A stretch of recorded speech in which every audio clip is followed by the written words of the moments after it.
ఈరోజు ముఖ్యంగా వీరబ్రహ్మేంద్ర స్వామి భావజాలం ముందు తరాల వారికి అందించాలన్న సంకల్పం ఉన్న ప్రతి ఒక్కరికి కూడా ఒక పర్వదినం ఈరోజు.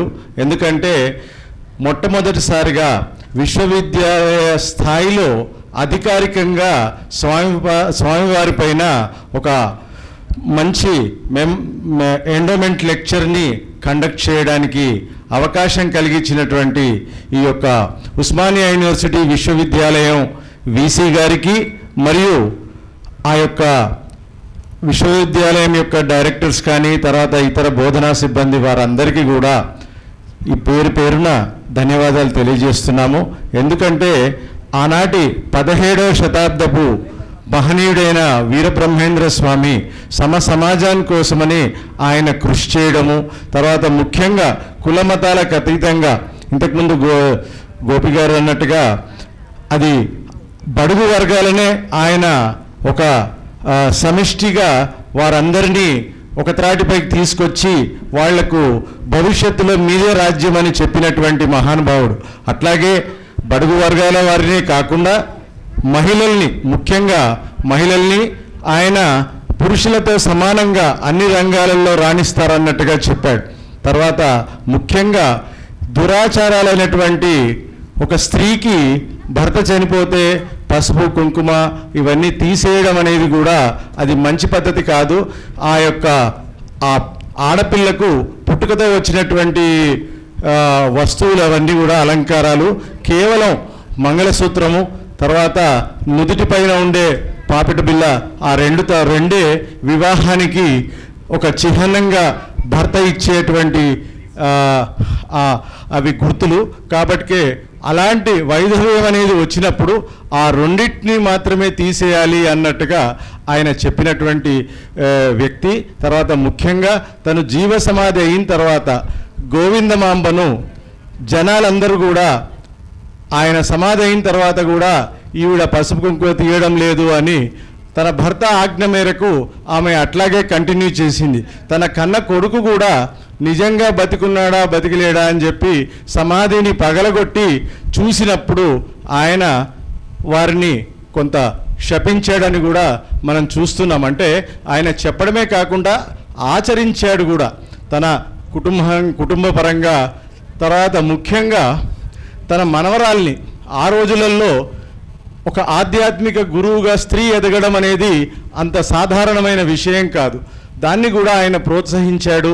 ఆవిడను ఒక మంచి సక్సెస్ఫుల్ ఉమెన్గా మనం సమాజం చూడగలిగింది. బ్రహ్మంగారి తర్వాత ఈశ్వరీదేవినే మనం ప్రధానంగా చూస్తాం. కాబట్టి అలాంటి ఒక మంచి సంఘ సంస్కర్త, యోగి, వారి యొక్క విశిష్టత గురించి ఉస్మానియా యూనివర్సిటీలో నేడు ఒక మంచి ప్రతి సంవత్సరం కూడా వారి యొక్క మన ప్రసంగాన్ని ఇక్కడ ఒక పండుగ వాతావరణంలో జరుపుకునేటట్టు అవకాశం ఇచ్చినందుకు వీరందరికీ కూడా మేము కృతజ్ఞతలు తెలియజేస్తున్నాం. ముఖ్యంగా బీసీ సెల్ ఉపేందర్ గారు కూడా చక్కగా దీన్ని ఆర్గనైజ్ చేశారు కాబట్టి వారికి కూడా మా సంస్థ తరఫున కృతజ్ఞతలు తెలియజేస్తున్నాం. ఈరోజు ఉస్మానియా యూనివర్సిటీ ఆధ్వర్యంలో professor Kumar Molugaram vice chancellor Osmania university అధ్యక్షత వహించి కర్మయోగి బ్రహ్మం గారు అనే టైటిల్ మీద ప్రొఫెసర్ ఎన్ గోపి కేంద్ర సాహిత్య అకాడమీ అవార్డీ కీలక ఉపన్యాసం చేశారు. ఈ ధర్మనిధి ప్రసంగానికి అడ్లూరి రవీంద్రాచారి గారు Veerabrahmendra Swami spiritual self realization foundation ద్వారా ధర్మనిధిని వారు ఉస్మానియా యూనివర్సిటీకి అందజేశారు. ఆ అందజేసినటువంటి కొంత మొత్తంలో నుంచి ఈ ప్రోగ్రామ్ని మేము నిర్వహించడం జరిగింది. నేను doctor G Upender, director BC cell ఆధ్వర్యంలో ఈరోజు ధర్మనిధి ప్రసంగాన్ని మేము ఏర్పాటు చేశాము. ఈ యొక్క ప్రసంగానికి వందల సంఖ్యలో ఉస్మానియా యూనివర్సిటీ విద్యార్థులు, అధ్యాపకులు, బోధనేతర సిబ్బంది మరియు హైదరాబాదు మరియు సికింద్రాబాదులో ఉన్నటువంటి ప్రముఖులు బ్రహ్మంగారి యొక్క కాలజ్ఞానం మీద కానివ్వండి, బ్రహ్మం గారి యొక్క తత్వం మీద కానివ్వండి, బ్రహ్మం గారి యొక్క జీవిత విశేషాలను తెలుసుకోవాలని అశేషంగా ఉస్మాన్ యూనివర్సిటీకి చేరుకొని ఉదయం నుంచి మధ్యాహ్న కాలం వరకు జరిగినటువంటి ఈ యొక్క ప్రోగ్రాంలో వారందరూ భాగస్వాములు అయ్యారు. ఉస్మాన్ యూనివర్సిటీ తరపు నుంచి మెయిన్ బీసీసీఎల్ ఉస్మాన్ యూనివర్సిటీ తరపు నుంచి ప్రతి ఒక్కరికి పేరు పేరున మా ధన్యవాదాలు తెలియజేసుకుంటున్నాము. మరి ముఖ్యంగా అడ్లూరి రవీంద్రాచారి గారికి మరియు మరొకసారి ఈ యొక్క కార్యక్రమాన్ని నిర్వహించుకోవడానికి కావలసినటువంటి ధన సమీకరణాన్ని ఇచ్చినటువంటి రవీంద్రాచారి గారికి ప్రత్యేకంగా రఘువీర్ గారికి కూడా, ముఖ్యంగా రఘువీర్ గారికి కూడా ప్రత్యేకమైనటువంటి అభినందనలు. Adluri Ravindrachari sir, who is the convener and president Veerabrahmendra Swami Spiritual Self-Realization Foundation, to speak few words about how this endowment lecture was instituted by the Usman University. Over to you, sir.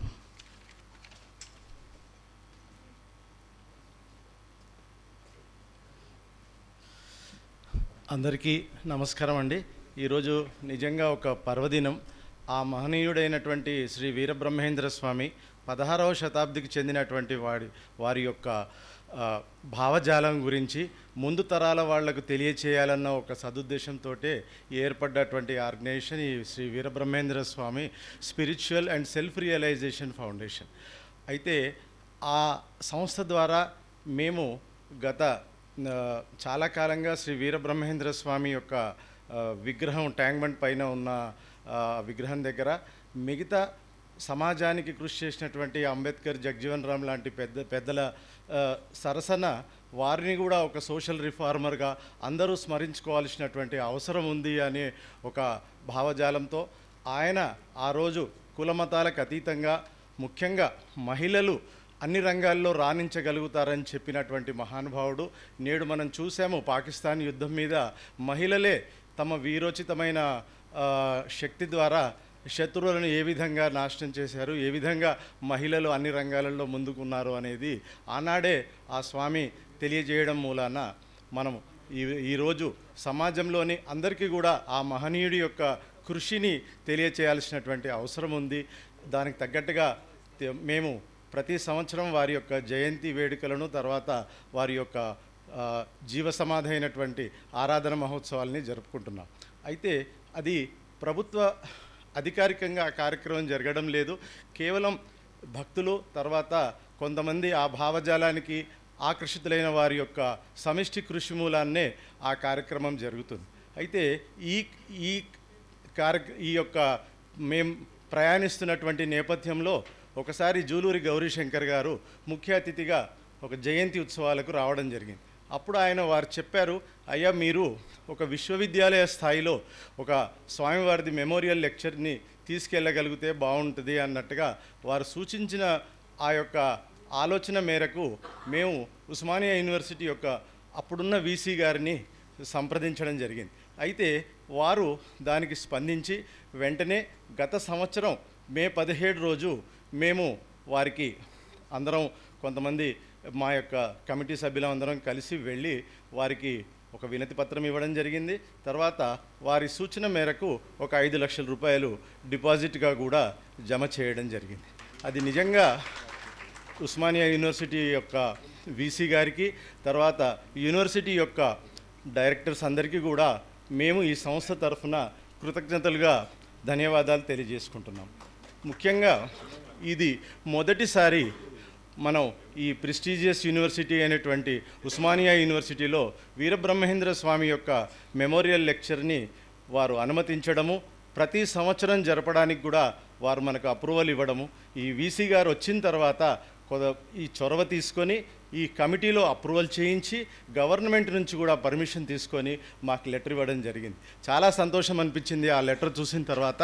మేము సుమారు ఒక 30 నుంచి 40 వేల మందికి తెలుగు విశ్వబ్రాహ్మణులకు కానీ, తెలుగు ఈ యొక్క ప్రాంతాలలో ఉన్న స్వామివారి భక్తులకు అందరికీ కూడా తెలియజేయడం జరిగింది. నిజంగా అది ఒక మలుపు. అంటే ఉస్మానియా యూనివర్సిటీ విశ్వవిద్యాలయం ఆ యొక్క 16వ శతాబ్దికి చెందిన వీరబ్రహ్మేంద్ర స్వామి ఈ యొక్క విశేషాలను, వారు చేసినటువంటి సమిష్టి కృషిని ఈరోజు మనం మొట్టమొదటగా మన గౌరవనీయులైన గోపి గారు వారి యొక్క ఉపన్యాసంలో మనం ప్రథమ ఉపన్యాసంగా మనం వినబోతున్నాము.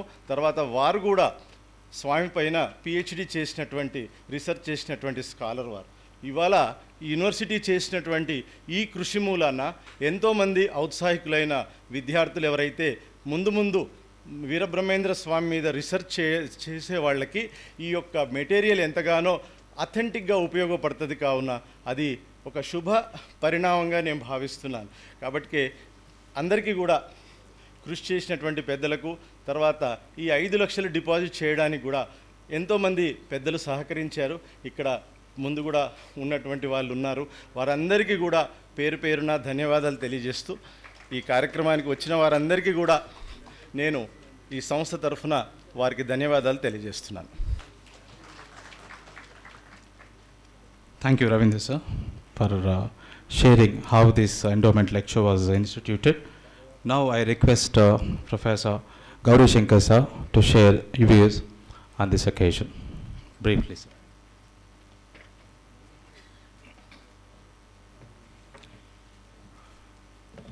సభా సరస్వతికి నమస్కారం. ఉస్మానియా విశ్వవిద్యాలయం బీసీసెల్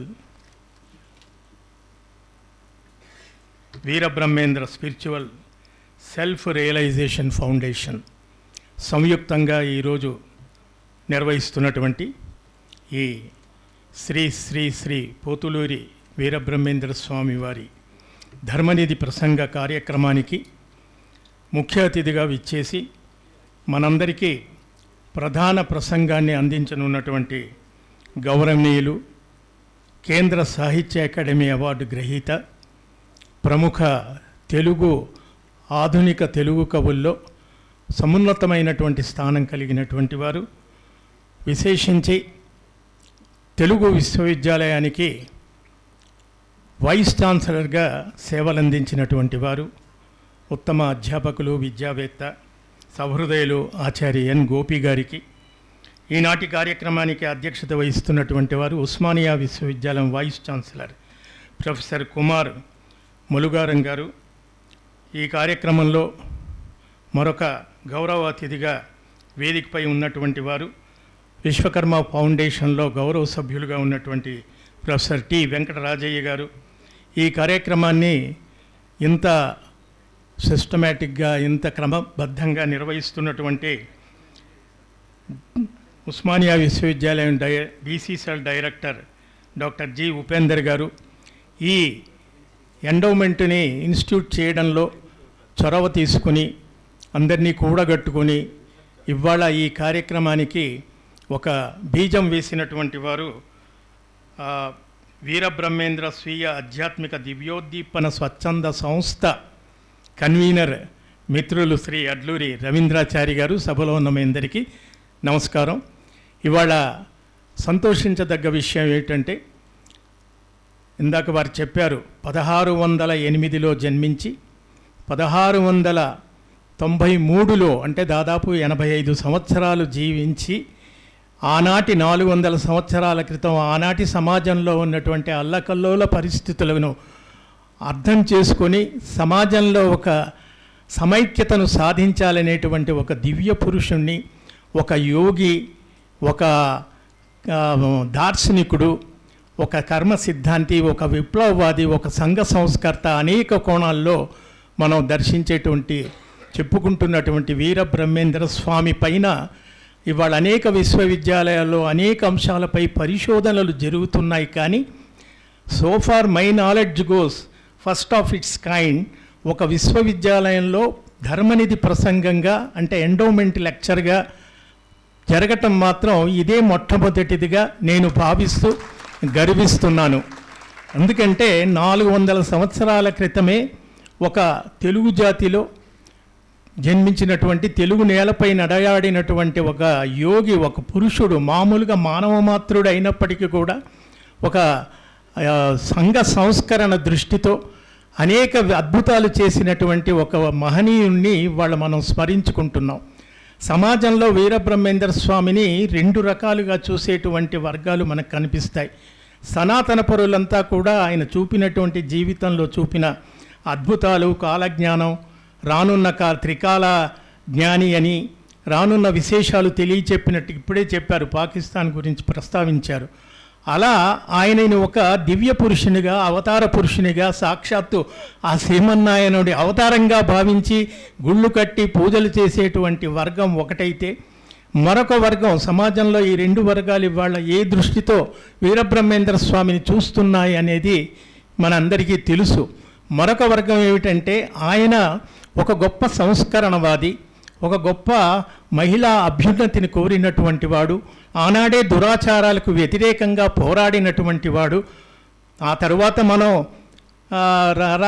రాజా రామ్మోహన్ రాయ్ గురించి కానీ, కందుకూరి వీరేశలింగం గారి గురించి కానీ లేటర్ పీరియడ్లో చెప్పుకుంటాం. కానీ అంతకు పూర్వమే ఒక సంఘ సంస్కరణలో చేసినటువంటి ఒక గొప్ప వ్యక్తి ఈ తెలుగు నేలపైన పుట్టినందుకు మన తెలుగు జాతి గర్వించవలసినటువంటి విషయంగా చెప్తాం. అయితే ఆయన ఈ దివ్యలు ఏ విధంగా వచ్చాయి అన్నదానికి బెనర్జీ అనేటువంటి ఒక పాశ్చాత్య విద్వాంసుడు తన డైలాగ్ అనేటువంటి ఒక గ్రంథంలో ఏం చెప్తాడంటే, ఒక మానవ మాతృడిగా పుట్టినటువంటి ఒక వ్యక్తి ఇటువంటి లీలలు, రానున్న విషయాలు తెలుసుకోవడానికి కుండలిని యోగ సాధన వల్ల ఇవన్నీ కూడా సాధ్యమవుతాయి ప్రతి మానవుడికి. ఆ దిశగా కృషి చేసినటువంటి వాళ్ళు మనకి ఒకే ఒక్క వీరబ్రహ్మేంద్ర స్వామి కనిపిస్తారు. కాబట్టి అటువంటి వీరబ్రహ్మేంద్ర స్వామిని చూడవలసిన రీతిలో చూసి, కేవలం మన జాతికి, మన ప్రాంతానికి మాత్రమే పరిమితం చేయకుండా ఆయనను విశ్వవ్యాప్తం చేయవలసినటువంటి అవసరం ఉంది. మనం ఇట్లాంటి లీలలు పాశ్చాత్య దేశాల్లో కూడా నోస్ట్రాడామని చూపించారు, మదర్ షిఫ్టన్ గురించి మనం చెప్పుకుంటాం. బయటి దేశాల్లో వెళ్తే వాళ్ళ గురించి చెప్పుకుంటారు, కానీ వాళ్ళకంటే అద్భుతమైన వ్యక్తి వీరబ్రహ్మేంద్ర స్వామి గురించి చెప్పుకునేటువంటి పరిస్థితి ఇంకా రాలేదు. కాబట్టి వాళ్ళ పాశ్చాత్య దేశాలు కూడా ఏ విధంగా నోస్ట్రాడామన్ గురించి చెప్తున్నారో, వీరబ్రహ్మేంద్ర స్వామి గురించి కూడా ఇతర దేశాల్లో, ఇతర ప్రాంతాల్లో చెప్పుకోవలసినటువంటి, ఆ విధంగా ఆయన్ని ఆ స్థాయికి తీసుకువెళ్ళవలసిన అవసరం మన జాతికి ఉంది. కాబట్టి ఆయనను కేవలం ఒక ప్రాంతానికి, ఒక జాతికి, ఒక దేశానికి పరిమితం చేయకుండా విశ్వవ్యాప్తం చేయడానికి ఇటువంటి కార్యక్రమాలు దోహదపడతాయి. ఆ దిశగా ఇంత కృషి చేస్తున్నటువంటి వీళ్ళందరినీ, ఈ కార్యకర్తల్ని ముఖ్యంగా నేను శుభాకాంక్షలు తెలియచేస్తూ, అభినందిస్తూ, గోపి గారి ప్రసంగంలో ఇప్పుడు మనం వీరబ్రహ్మేంద్ర స్వామి వారి విశ్వరూపాన్ని దర్శిస్తాం. రెండు కోణాల్లో అని మనం ఇందాక అనుకున్నాం. ఆయనే అన్నారు, చిల్లర రాళ్లకు మొక్కుతూ ఉంటే చెడిపోదు రా ఓరే గురువు అని. అలాంటివి మళ్ళీ మనం విగ్రహం చేసి పూజలు చేసేటువంటి ఒక వర్గాన్ని చూస్తున్నాం. ఏ కోణంలో ఆయన్ని చూడాలి, ఏ విధంగా ఆయన్ని ఇంకా మనం ప్రపంచవ్యాప్తం చేయాలి అనే దిశగా ఆలోచన పరులు, మేధావులు ఆలోచించవలసిన సన్నివేశంలో ఉన్నాం. కాబట్టి ఇవాళ గోపి గారి ప్రసంగం మనందరినీ ఆ దిశగా ఆలోచింపచేస్తుంది, ప్రేరేపింపచేస్తుందని ఆశిస్తూ, నాకు అవకాశం ఇచ్చినటువంటి కార్యకర్తలకి, ముఖ్యంగా ఉపేందర్ గారికి, అడ్లూరి రవీంద్రాచారి గారికి, మీ అందరికీ ధన్యవాదాలు తెలియజేసుకుంటున్నాను. Thank you very much. Thank you so much, sir. And you shared your views on how to globalize the teachings of the Veera Brahmendra Swami Garu. Thank you so much, sir. So now I request Professor T. Venkatrajaya, sir, kindly share his views on this occasion for a couple of minutes.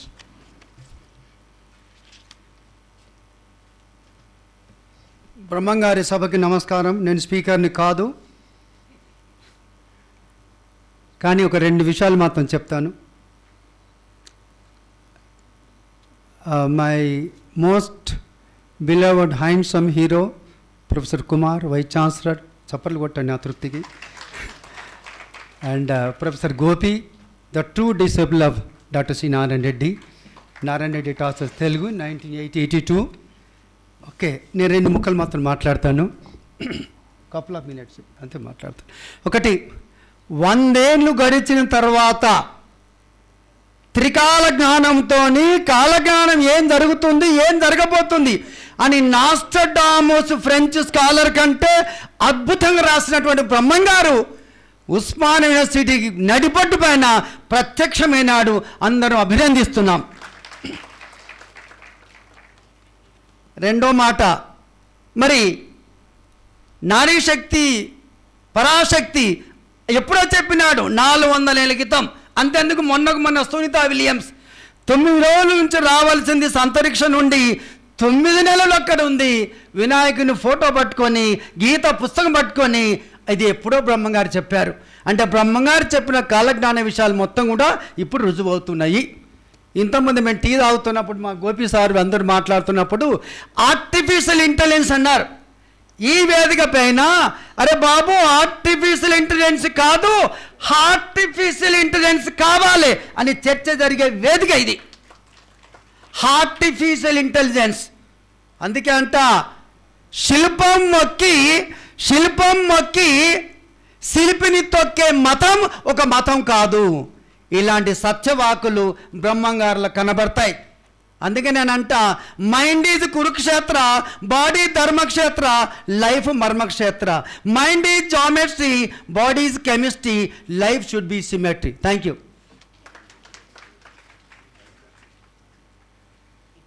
Thank you so much, sir, Venkatraja sir, for such inspirable words on this occasion. Now I request Honorable Vice Chancellor, Usman University, Senior Professor Kumar Muligaram sir, address the gathering.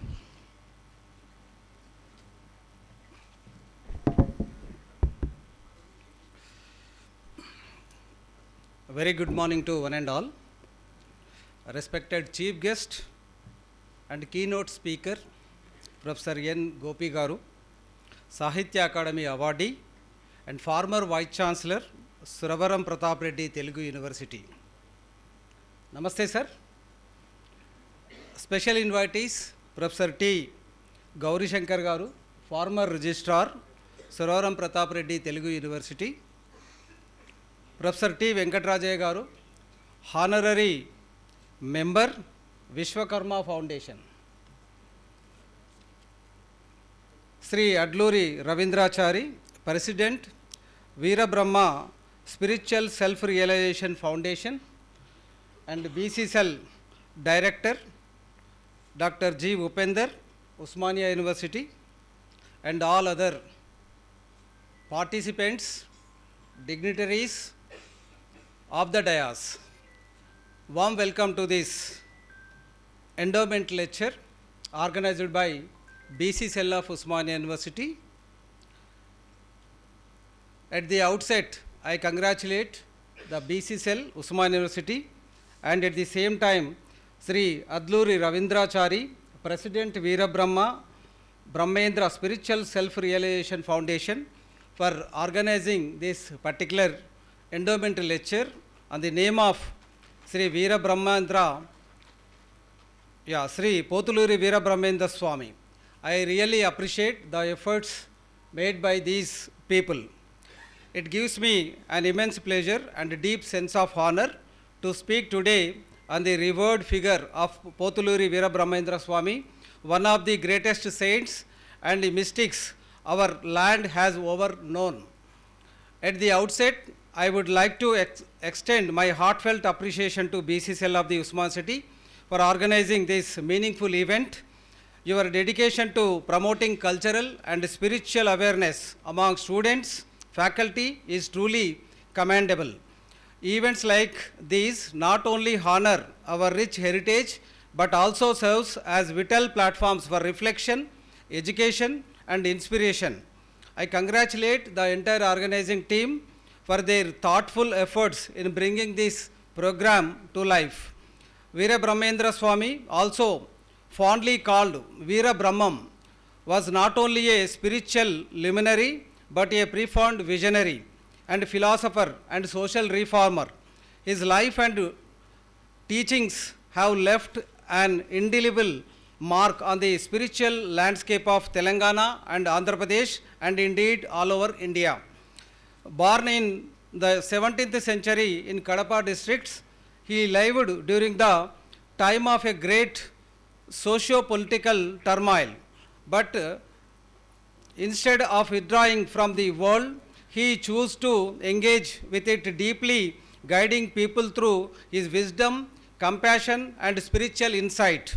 His most celebrated contribution, the Kala Jnanam, is a collection of prophetic writings that have intrigued scholars and devotees alike for centuries.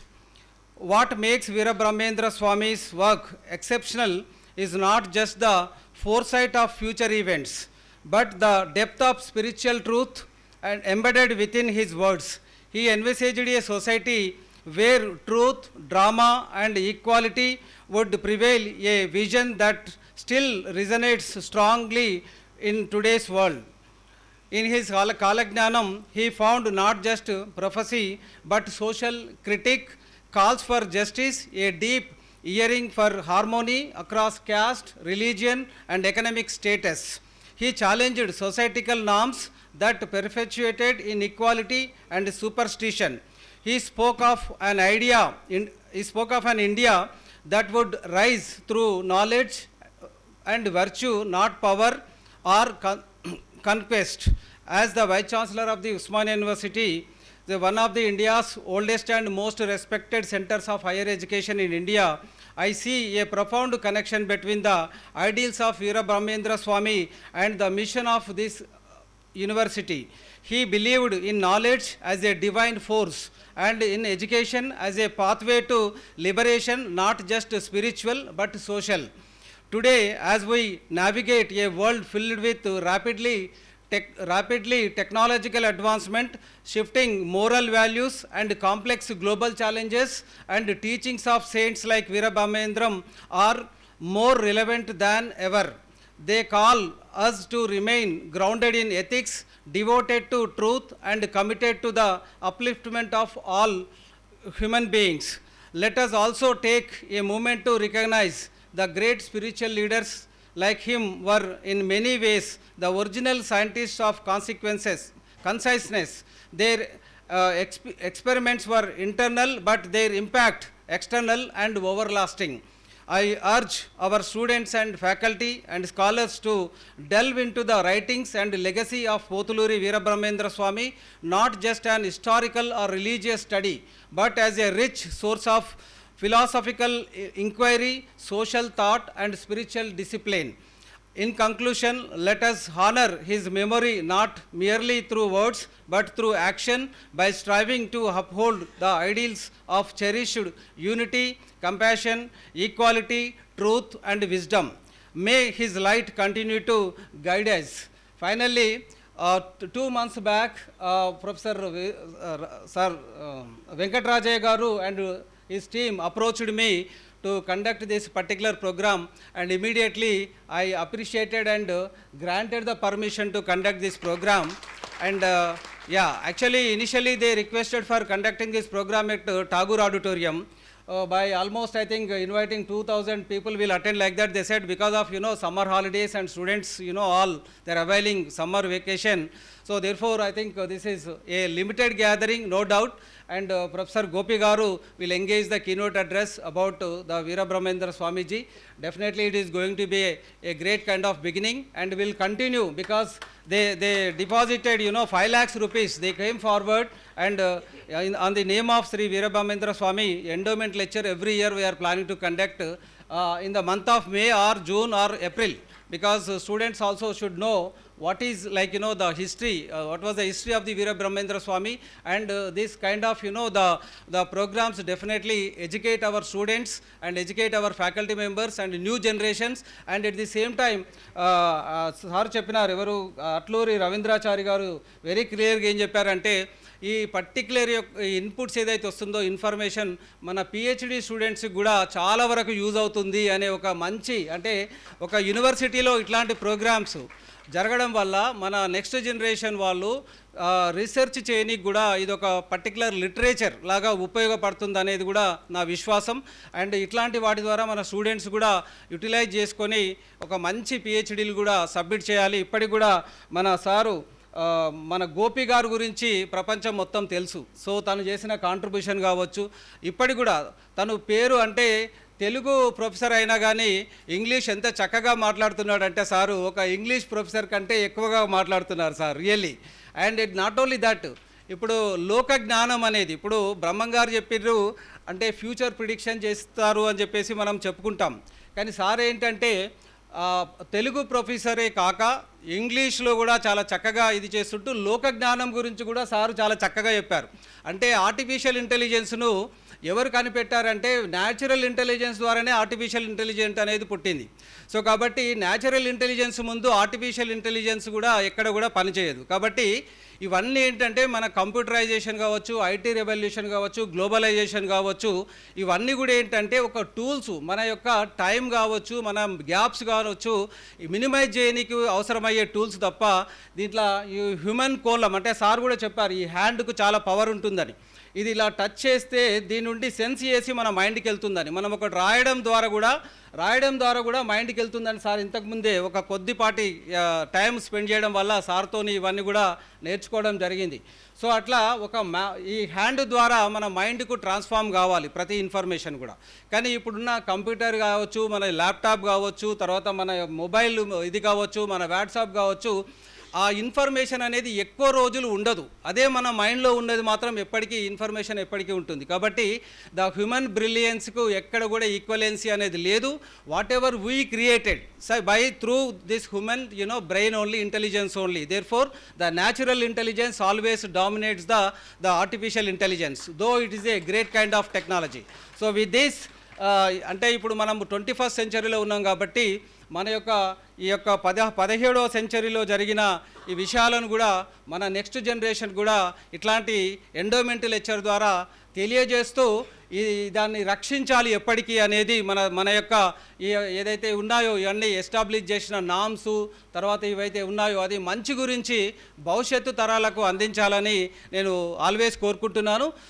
నేను ఉన్న ఈ 3 సంవత్సరాలు కూడా 3 programmes ఖచ్చితంగా నిర్వహించాలని కూడా తనకు Adluri రవీంద్రాచారికి appreciate చేసుకుంటూ అతన్ని సహకరించిన అందరి మిత్రులకు కూడా నా యొక్క ధన్యవాదాలు. Thank you very much. Lots of congratulations and appreciations to this particular BC cell for taking up a great kind of initiation.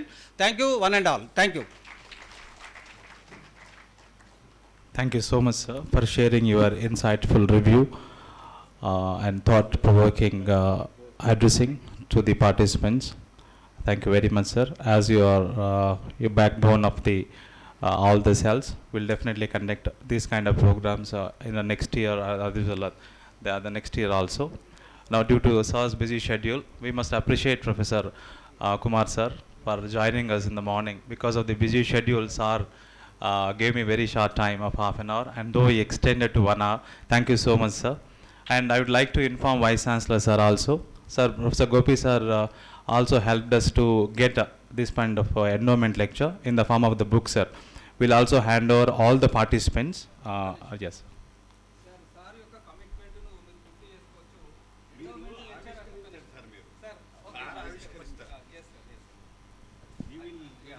Yeah ఇక్కడ ఏదైనా ఎండోమెంట్ లెక్చర్లో కీనోట్ ఎవరైతే ఇస్తారో వాళ్ళు వస్తారు, పీపీటీలో చెప్తారు, వెళ్ళిపోతారు. కానీ సార్ యొక్క డిసిప్లిన్ మనం చూసుకోవచ్చు. ఇది ఒక ప్రచురణ చేశాడు అంటే ఎంత ఇంపార్టెన్స్ చూడండి, ఎంత టైము. అంటే అడ్లూరి రవీంద్రాచారి కన్వీనర్ అండ్ ప్రచురణకర్త, తర్వాత ఎంత చక్కగా శ్రీ మధ్విరాట్ పోతులూరి వీరబ్రహ్మేంద్ర స్వామి ధర్మనిధి ప్రసంగం, కర్మయోగి వీరబ్రహ్మం అని చెప్పి సారు ఎంతో చక్కగా, దీంట్లో ఇంగ్లీష్ కూడా ఉన్నది, మళ్ళీ తెలుగు ఇంగ్లీష్ 2 ఉన్నాయి. మీరు అందరూ తప్పకుండా ఇది చదవాలని నేను మనస్ఫూర్తిగా కోరుకుంటున్నాను. నేను కూడా తప్పకుండా చదువుతాను. ఇది చాలా విషయాలు నాకు కూడా తెలియవు, ఎందుకంటే మేమంతా ఇంజనీరింగ్ బ్యాక్గ్రౌండ్ కాబట్టి మాకు ఓన్లీ టెక్నాలజీ రిలేటెడ్ ఎక్కువ తెలుస్తుంది. ఇట్లాంటివి కూడా మేము చదివి డెఫినెట్గా కూడా నాలెడ్జ్ పెంచుకుంటామని అనుకుంటున్నాం. Thank you. అట్లాగే ఈ బుక్ కూడా I request all the dignitaries to just release the book, sir. Thank you, sir.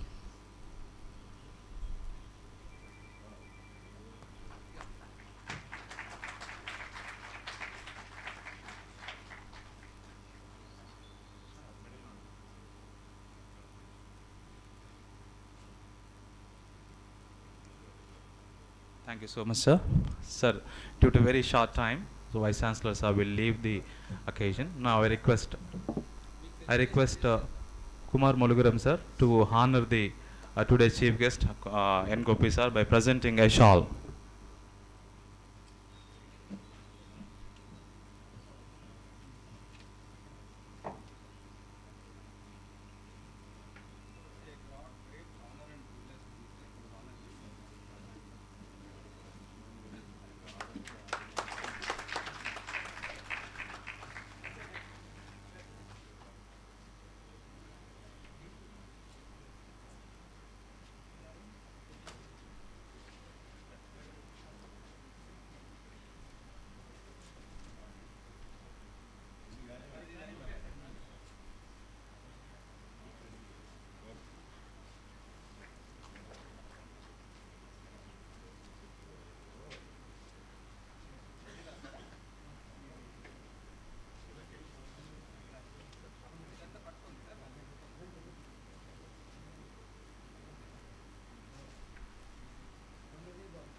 Fold చేసేసి.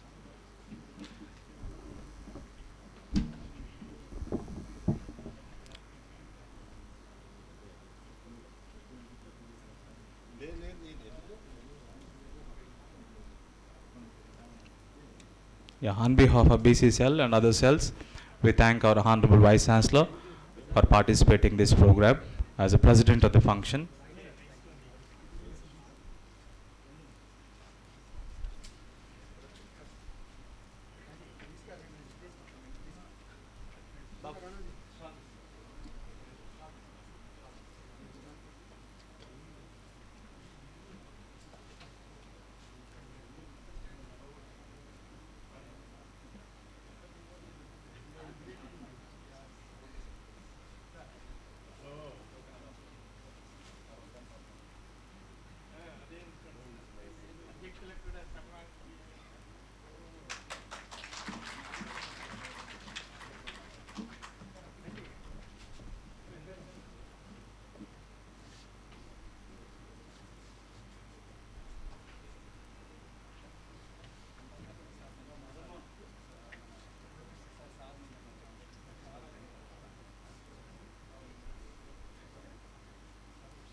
Sir, yes, sir. I request Principal sir, please come on to the dais for request Prabhakar sir, please come on to the dais to have a photograph. And directors also requested. Directors, please. Amanji sir, Sriram sir, please. Raghu sir.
Now I request Raghu sir to introduce today's keynote, chief guest and keynote address by Professor N. Gopi sir.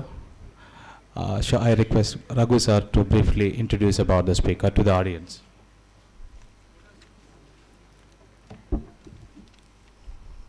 వేదికకు నమస్కారం.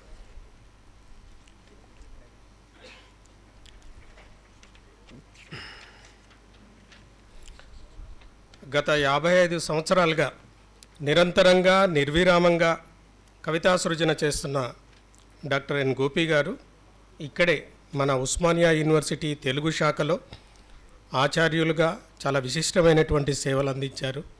Arts college డీన్గా కూడా చాలా కీలకమైనటువంటి బాధ్యతలను నిర్వహించారు.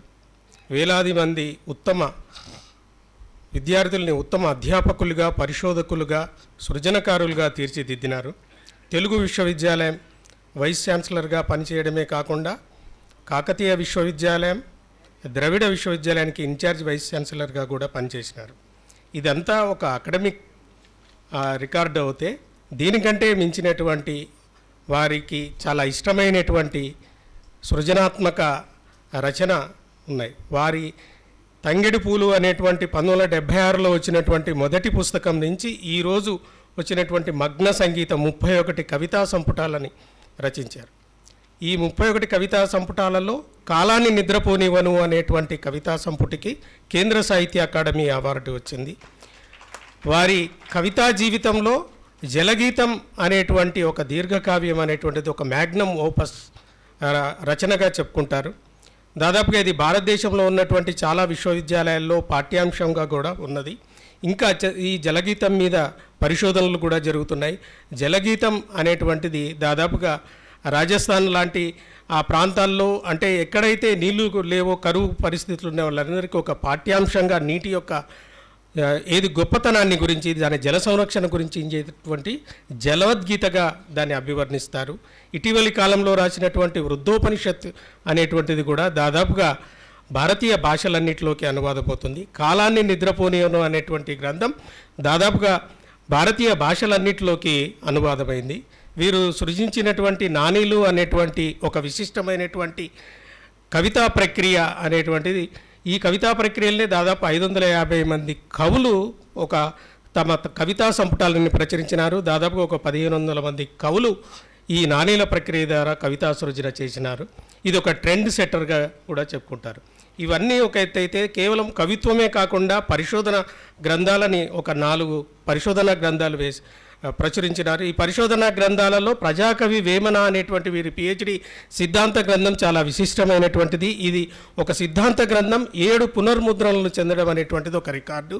అంతేకాకుండా ఒక సిద్ధాంత గ్రంథం కన్నడ భాషలోకి అనువాదం అయింది. కన్నడ భాషలోకి వేమన వాదం, ఏది ప్రజాకవి వేమన అనేటువంటి పరిశోధన గ్రంథం అనువాదం జరగడమే కాకుండా పరిశోధన పేరుతోటే ఏది వేమన గోపిగా ప్రసిద్ధి చెందినటువంటి ఒక గొప్ప పరిశోధకుడు. ఆ పరిశోధనలో భాగంగానే కర్మయోగి వీరబ్రహ్మం అనేటువంటి ఆ ప్రసంగం, ఇప్పుడు ఇవ్వబోతున్నటువంటి ప్రసంగం కూడా దాదాపుగా వేమన పరిశోధన అంత లోతైనటువంటి పరిశోధనగా కూడా చెప్పుకోవచ్చు. అదేవిధంగా వీరు 6 యాత్రా చరిత్రలు రాశారు. Mauritius, Turkey, America, England, Germany, చైనాకు వెళ్ళిన ప్రతి చోట కూడా ఆ పర్యటన అనుభవాలతోటి మామూలుగా ఒక ట్రావెల్ గైడ్ లాగా కాకుండా అక్కడికి వెళ్ళినటువంటి ఆ ప్రదేశం యొక్క సాంస్కృతికతలోకి, దాంట్లో ఉన్నటువంటి విద్యాత్మక వాతావరణాన్ని, అనుభవాలను, అనుభూతులను అన్నింటినీ చిత్రీకరిస్తూ ఒక ప్రదేశాన్ని ఎట్లా దర్శించాలి అనేటువంటి ఒక గొప్ప ట్రావెల్ రచనకు కూడా మార్గదర్శకులు.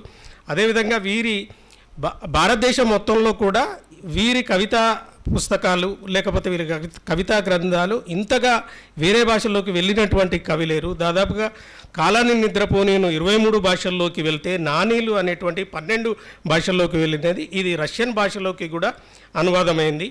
అదేవిధంగా వృద్ధోపనిషత్ అనేటువంటిది అప్పుడే 8 భాషల్లోకి అనువాదమైంది. తన కవిత్వం మీద అనేకమైనటువంటి ఇతర భాషల్లోకి ముఖ్యమైనటువంటి కవితలన్నిటి కూడా వేరే భాషల్లోకి అనువాదం. ఇట్లా భారతదేశంలో కూడా ఇంతగా తెలుగు నుంచి విస్తృతంగా అనువాదం పొందినటువంటి కవి లేరనంటే అతిశయోక్తి లేదు. ఇట్లా చాలా విస్తృతంగా సార్ గురించి చెప్పదలుచుకుంటే ఒక పెద్ద పుస్తకం, పెద్ద మోనోగ్రాఫ్ అంత బయోడేటా సార్ ఉంది. అనేకమైనటువంటి విశిష్టమైనటువంటి పురస్కారాలన్నీ పొందినారు. దాదాపుగా తెలుగు ప్రాంతంలో ఉన్నటువంటి విశిష్టమైన పురస్కారాలే కాకుండా భారతదేశంలో ఉన్నటువంటి సాహిత్యకులకు ఇచ్చేటువంటి విశిష్టమైనటువంటి పురస్కారాలు పొందారు. కేంద్ర సాహిత్య అకాడమీ కన్వీనర్గా కూడా ఒక 5 సంవత్సరాలు పనిచేసి ఎన్నో ఒక 115 కార్యక్రమాలు మొత్తం భారతదేశం అంతటా, తెలుగుదేశం అంతటా నిర్వహించినారు. ఈ రోజుకు కూడా నిరంతరం కవిత్వం రాస్తూ రేపు జూన్ 25కు తన 31వ కవితా పుస్తకాన్ని మగ్న సంగీతం అనేటువంటి కవితా సంకలనాన్ని ప్రచురిస్తూ ఈనాటి తరం విద్యార్థులకు, మాలాంటి అధ్యాపకులకు అందరికీ మార్గదర్శకుడైనటువంటి డాక్టర్ ఎన్ గోపి గారు, మా గురువు గారు, వారిని ఈ ధర్మనిధి ప్రసంగం చేయవలసిందిగా కోరుతున్నాం.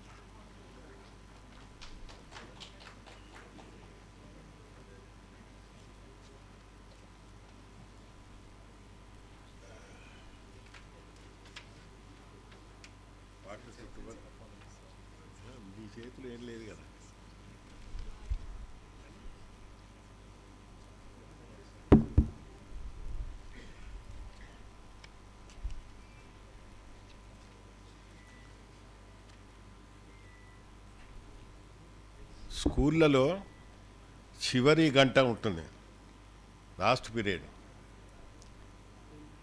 అప్పుడు ఎంత గొప్ప టీచర్ వచ్చి చెప్పినా కూడా విద్యార్థులు మెసులుతుంటారు. బహుశా అట్లా జరగొద్దేమో అనుకుంటున్నాను నేను. ఇప్పుడే వెళ్ళిన ప్రొఫెసర్ మొలుగురం కుమార్, ఉస్మానియా విశ్వవిద్యాలయ వైస్ ఛాన్సలర్, ఈనాటి ప్రత్యేక అతిథి, తెలుగు విశ్వవిద్యాలయం పూర్వ రిజిస్ట్రార్, దానికంటే ముందు నాకు బాగా ఆత్మీయుడు, అది చిన్నది, వెంకట్రాజయ్య గారు. విశ్వ గారు 2 నిమిషాలంటే 2 నిమిషాలే మాట్లాడారు. మీరు మెచ్చుకుంటున్నా మీ డిసిప్లిన్. రవీంద్రాచారి గారు, అడ్లూరు రవీంద్రాచారి గారు, కన్వీనర్ వీరబ్రహ్మేంద్ర స్వీయ ఆధ్యాత్మిక దివ్యోద్దీపన స్వచ్ఛంద సంస్థ, వారు అడ్లూరి రవీంద్రాచారి గారు. మన బీసీసీఎల్ డైరెక్టర్, ఉస్మానియా విశ్వవిద్యాలయం, doctor G Upender. This is the feather in your cap. మంచి కార్యక్రమం.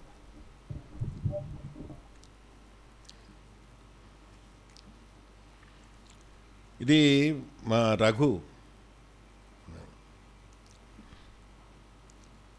నేను ఇప్పుడు మాట్లాడబోయే వ్యాసం పుస్తక రూపంలో వేశారు నిర్వాహకులు. ఇది 46 ఏళ్ల కింద రాసిన వ్యాసం. ఇది వేమన తర్వాత, నేను వేమన గురించి రీసెర్చ్ చేశాను.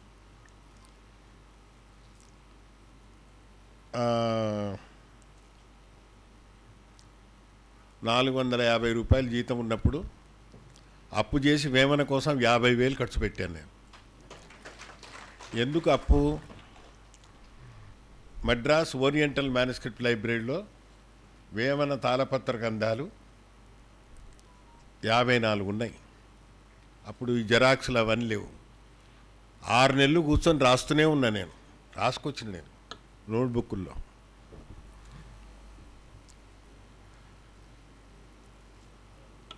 నేను అదే వీసీ గారు అంటున్నాడు కదా, ఫిజికల్ వర్క్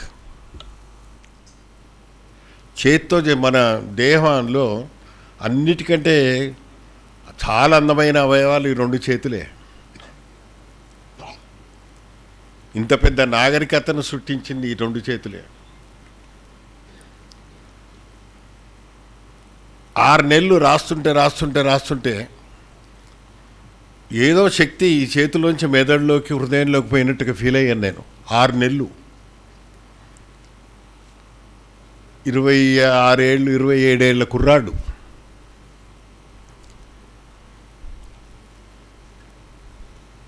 వీరబ్రహ్మం అట్లాంటి వాడే, చేతులతో పనిచేసినవాడు. మహిమలు అవన్నీ ఎక్కడి నుంచో రావు, చేతుల్లోంచి వస్తాయి. చేతి వృత్తుల వాడతను, వడ్రంగి. దాని తర్వాత ఏం చేశాను నేను, వేమన వీరబ్రహ్మాన్ని కలిశాడని ఐతిహ్యం ఉంది. ఆయన 16వ శతాబ్దం అన్నాడు, కానీ నేను దాని గురించి 17వ శతాబ్దం 1652 నందన సంవత్సరం. సో వీరబ్రహ్మం మీద కూడా పరిశోధన అంటే పిహెచ్డి కాదు, పిహెచ్డి డిగ్రీ, పని పెద్దది. అప్పుడు ఏం చేశానంటే, పోతులూరు వీరబ్రహ్మం గురించి చెప్పలేదంటే అనగబోయేరు నరులార మీరు, చెప్పలేదంట అనకపోయేరు నరులార మీరు అని అందరూ తప్పుపడతారు. అది అనకపోయేరు కాదు, అనకపోయారంటే అర్థమే లేదు. చెప్పలేదంటే అనగబోయేరు, అనేరు అని అర్థం. డోంట్ సే అని అర్థం, యూ షుడ్ నాట్ సే అని అర్థం. చెప్పలేదంటే అనగబోయేరు, అనకపోయేరు అనేది మనకు అట్లా అలవాటైపోయింది. విరాట్, శ్రీమద్ విరాట్ వీరబ్రహ్మం. విరాట్ అంటే విశేషంగా ప్రకాశించేవాడు అని అర్థం. విరాట్ అంటే విశేషంగా అంటే ప్రత్యేకంగా ప్రకాశించేవాడు అని అర్థం అన్నమాట. ఇదివరకు మా చిన్నతనంలో అప్పుడు ఏం చేశాను, నేను మళ్ళీ తిరుపతికి వెళ్ళాను. తిరుపతిలో ఒక కాలజ్ఞానం ప్రతి ఉంది, అది మొత్తం ఎత్తి రాసుకొచ్చాను నేను. ఒక కుర్రాన్ని ఊహించుకోండి మీరు, 27-28 ఇయర్స్. అప్పుడు జిఎన్ రెడ్డి వైస్ ఛాన్సలర్గా ఉన్నాడు తిరుపతి. అప్పుడు ఆయన తుమ్మల రామకృష్ణ అని ద్రవిడ యూనివర్సిటీకి వీసీగా చేశాడు, ఈ మధ్య పోయినాడు. ఆయన అన్నాడు, మన తిరుపతి తాళపత్ర గ్రంథాలయానికి ఒక పరిశోధక రాక్షసుడు వచ్చాడు, అతన్ని ముట్టుకొని రండి మీరు అన్నాడు. వాళ్ళందరూ వచ్చి అన్న అన్న అన్న అని ఫోటోలు దిగి. అది ఫిజికల్ వర్క్, శారీరక శ్రమను మించింది ఏది లేదు. ఏదన్నా ఉంటే అది అందులోంచే పుడుతుంది. సో కాలజ్ఞానాన్ని కూడా నేనేం చేశాను, తిరుపతిలో ఉన్నాను ఒక 4 రోజులు. తర్వాత కందిమల్లయ్య పెళ్ళికి వెళ్ళాను. అక్కడ బ్రహ్మంగారు ప్రతిష్ఠించిన మఠం ఉంది, వీరభోగ వసంతరాయలు దాని మఠాధిపతి కూడా ఉన్నాడు. ఆయనకు ముచ్చటేసింది, ఈ కుర్రాడు నేను ఏంది, అక్కడొక తాళపత్ర గ్రంథం ఉంది, ఇక్కడ ఉన్నదేమో తిరుపతిలో హేష్య కాలజ్ఞానం. హేష్య అంటే భవిష్యత్తు అని అర్థం. ఆయన నేనన్నాను, ఏం చేస్తున్నారు మీరు అన్నాడు. ఆయనకు ఆ ట్రెడిషనల్గా దర్పము అవన్నీ ఉన్నాయి. కుర్రాడు నా మొహం చూసి, ఏం లేదు, ఆ తాళపత్ర గ్రంథాన్ని ఒకసారి ముట్టుకొని పోదాం అనుకుంటున్నాడు. దానికోసం ఇంత దూరం వచ్చారా మీరు అన్నాడు. ఆయన వరుసగా 2-3 రోజులు మాట్లాడాడు. అదొక అనుభూతి. జ్ఞానం ఎక్కడుంటుంది? ఇది మనం అందరం చదువుకున్నది చదువు వేరు, జ్ఞానం వేరు. చదువు అనేది స్కిల్. రామ్నగర్లో ఉన్నప్పుడు మా నిరంజనాచారి సార్కి తెలుస్తుంది. నేను ఈ బ్రహ్మంగారి తత్వాలు అందరూ పాడతారు కానీ వాటి అర్థాలు చాలామందికి తెలియదు, నాకు కూడా తెలియదు. యూనివర్సిటీలో చదువుకున్న వాళ్ళకి తెలిసే జ్ఞానం కాదది. బ్రహ్మంగారి తత్వాలు, ఆ అనుభూతి, ఇన్సైడర్స్ అంటారు వాళ్ళను. ఇన్సైడర్స్కు తెలిసే మార్మిక పద్యాలు అవి. ఇప్పుడు చెప్పలేదంటే అనకపోయేరు లాగా కొన్ని జనరేషన్స్ తప్పు పాడుతూనే ఉన్నారు. అది అనగబోయేరు.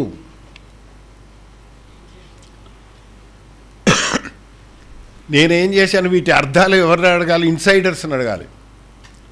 అందుకని రామ్నగర్లో బ్యాక్ స్ట్రీట్స్, లోపల సందులల్లా అక్కడక్కడ చిన్న చిన్న బ్రహ్మంగారి మఠాలు. వాళ్ళ ఇల్లే గుడిసెనే మఠం, బ్రహ్మంగారి పఠం.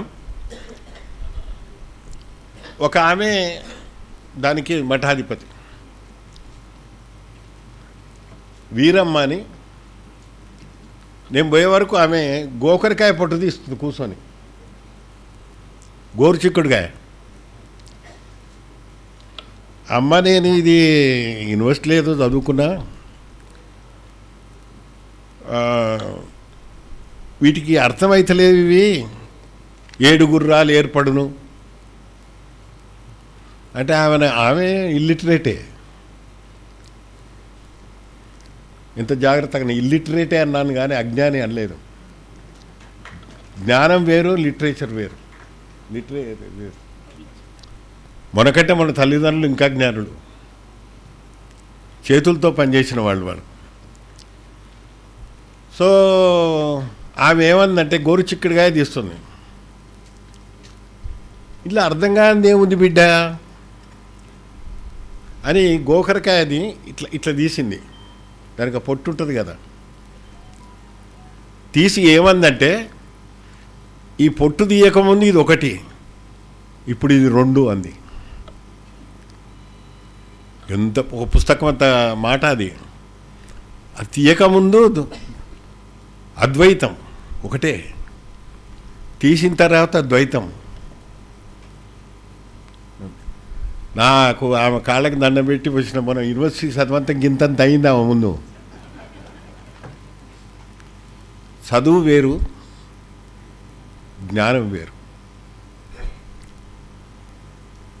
ఈ బ్రహ్మంగారి తత్వాలు ఇప్పుడు మెల్లమెల్లగా కొత్త జనరేషన్స్ వస్తున్నాయి. అప్పుడు చాలామంది రైళ్ళల్లో,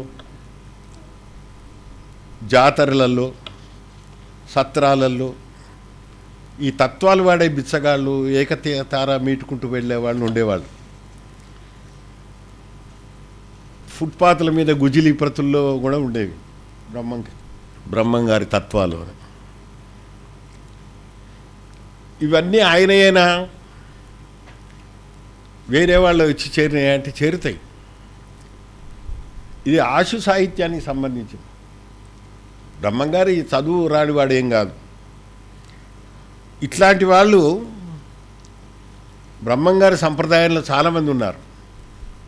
కొన్ని పేర్లు: పూదోట రామన్న, చిత్తూరు నరసింహదాసు, కాలువ కోటయ్య, కొమళ్ళూరు వీరరాఘవులు, తాడిచెర్ల చలమయ్య, తాడిచెర్ల శేషయ్య,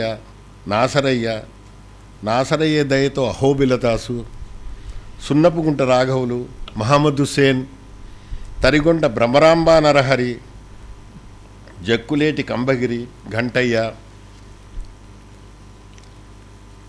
ఇది ఇట్లా కొన్ని పేర్లు. ఒక్కసారి మనం నోటితో అంటే మనం చరితార్థం అవుతాం.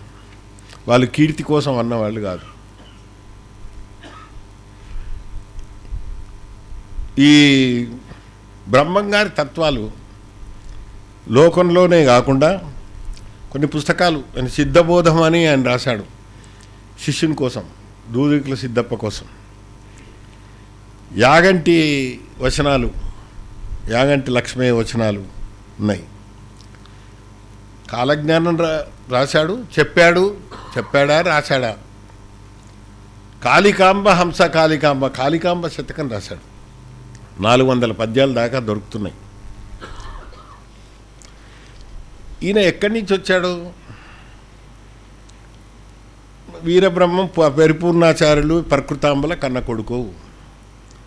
నందికొండ గ్రామవాసులైన వీరభోజ్యాచార్యులు వీర పాపమాంబలకు దత్తపుత్రుడు. నందికొండ మైసూరు రాష్ట్రంలో ఉంది. నందికొండ సమీపంలోని పాపాగ్ని మఠానికి వీరభోజ్యాచార్యులు అధిపతి. ఇట్లా ఆయన గురించి. ఈ బనగానపల్లిలో వచ్చి సెటిల్ అయ్యాడు ఆయన. ఆ ఊరిలో గరిమెరెడ్డి అచ్చమ్మ గారింట్లో పశువులు మేపడానికి కుదురుకున్నాడు. ఆ ఊరి ప్రసిద్ధ కాపు వెంకటరెడ్డి పుణ్యసతి అచ్చమ్మ గారి పశువులు మేపుతున్న కాలంలోనే బ్రహ్మం అనేక మహిమలు చూపాడు. ఇక్కడ ఆయన ఆవిర్భావం అక్కడ ఉంది. మేసే పశువుల చుట్టూ ఒక గీత గీస్తే అవి ఆ గిరి లోపలే మేస్తూ ఉండేవి. క్రూరముగాలు గీత దాటి లోనికి రాగలిగేవి కావు. తాను మాత్రం అడవి లోపల ఒక గుహలో కూర్చొని తాటాకుల మీద కాలజ్ఞాన విశేషాలు, తత్వాలు రాసుకునేవాడు. అచ్చమ్మ ఆ వింతను కల్లారా చూసి ఆయనకు శిష్యురాలైంది. బ్రహ్మం ఆకముకు కాలజ్ఞానం బోధించాడు. బ్రహ్మం ఒక మృతగోవును బతికించాడు. మనిషిని సజీవుని చేశాడు.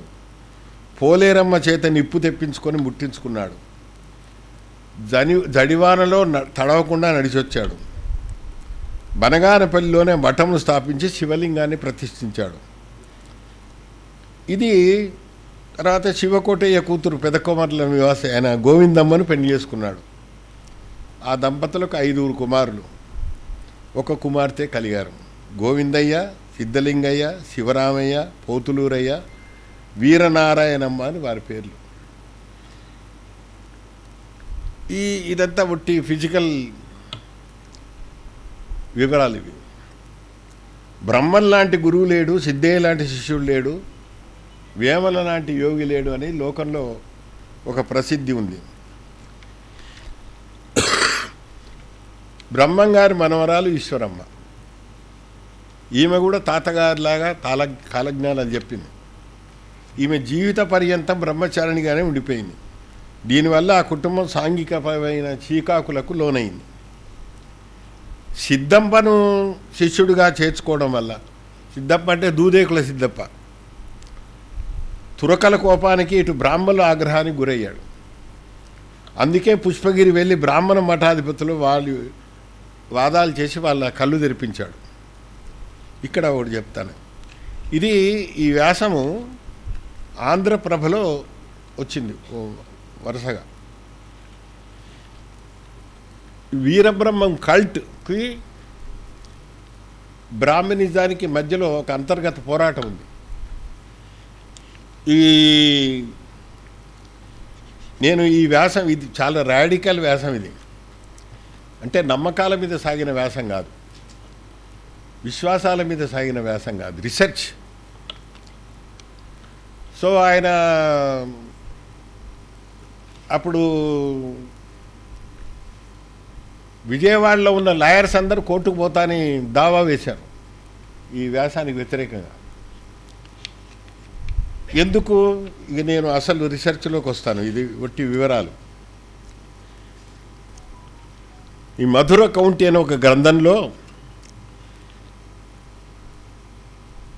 వీరభోగ వసంతరాయలు అనేవాడు వస్తాడు. అతను ప్రజలందరినీ రక్షిస్తాడు అని. అది కల్కి అవతారం మళ్ళా ఇంకో రకంగా. కల్కి అంటే కళ్యం, కళ్యం పెట్టి గుర్రం మీద వెళ్ళేవాడిని కల్కి అంటారు. సో అతను అవతరిస్తాడు వీరభోగ వసంతరాయలు. వచ్చాడా, ఎక్కడో పుట్టే ఉంటాడు అని శిష్యవర్గాల్లో అనుకునేవాళ్ళు అన్నమాట. సరే, నేను ఈ కాలం 16వ శతాబ్దం 17వ శతాబ్దం వాటికి అది మీకు బోర్ అయిపోతుంది. 1652 అనేక సాక్ష్యాల వల్ల 15 ఎక్కువ నల్లమల అడవుల్లో ఆయన కార్యరంగం. బ్రహ్మంగారు నల్లమల అడవుల్లో ఎక్కువగా తిరిగాడు. ఇనుపరాయి దొరుకుతుంది అక్కడ. ఈ కాలజ్ఞానం వీడు ఒక సత్యబోధ స్వామి అని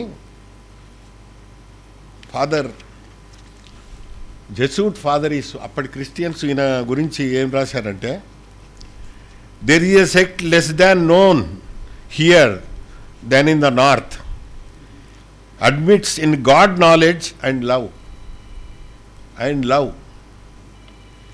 To this sect belong, చాలామంది మహిమల పేరు చెప్పి భయపెట్టకుండా ప్రేమ. To this sect belong those who admit distinctions in God and are called by name to express, in opposition to Vedantulu, who reject these distinctions on the ground that this knowledge and love are nothing else but God himself. ప్రేమ తత్వాన్ని బోధించిన శైవ వైష్ణవ గతమంతా చాలా గొప్పగా ఉంది అనుకుంటాం కదా, ఉటిదే. ఇప్పుడున్న చెత్తంతా అప్పుడు ఉంది, ఉటిదే.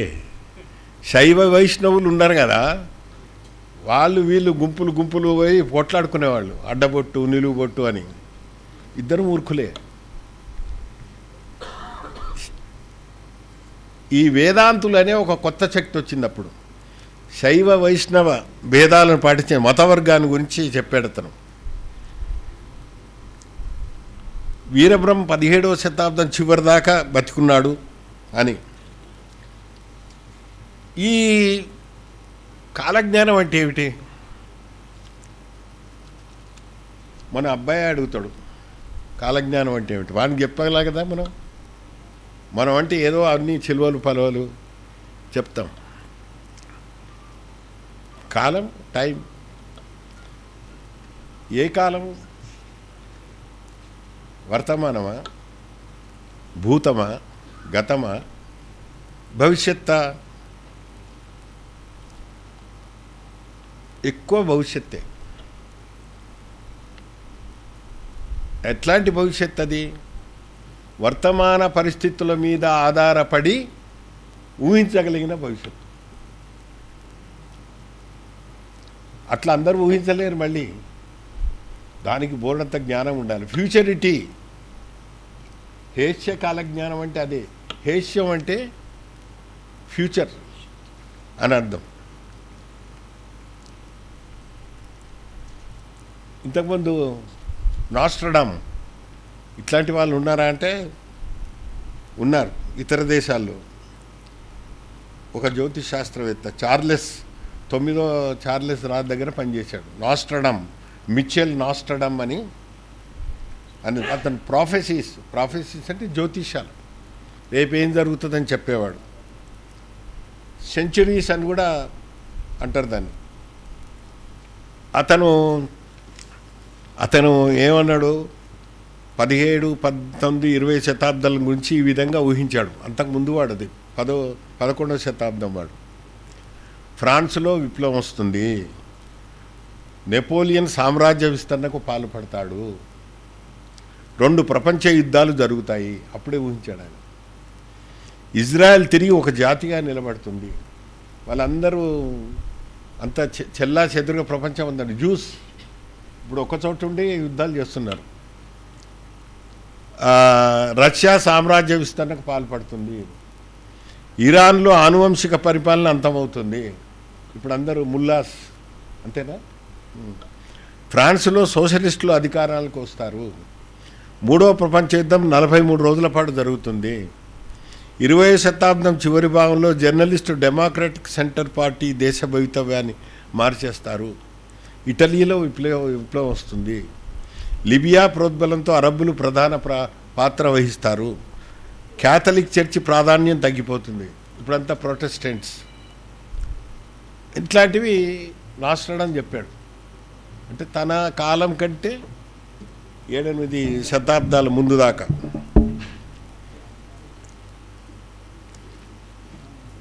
వీరబ్రహ్మం గారు కూడా అట్లాంటిదే. అతను ఏమన్నాడంటే, చెప్పలేదంట అనగబోయేరు, నరులార గురుని చేరి మొక్కితే బతికి నడిచేరు. చెప్పలేదంట అనకపోయేరు, తప్పదిదిగో గురుని వాక్యం. మామూలు సామాన్యులకు ఒక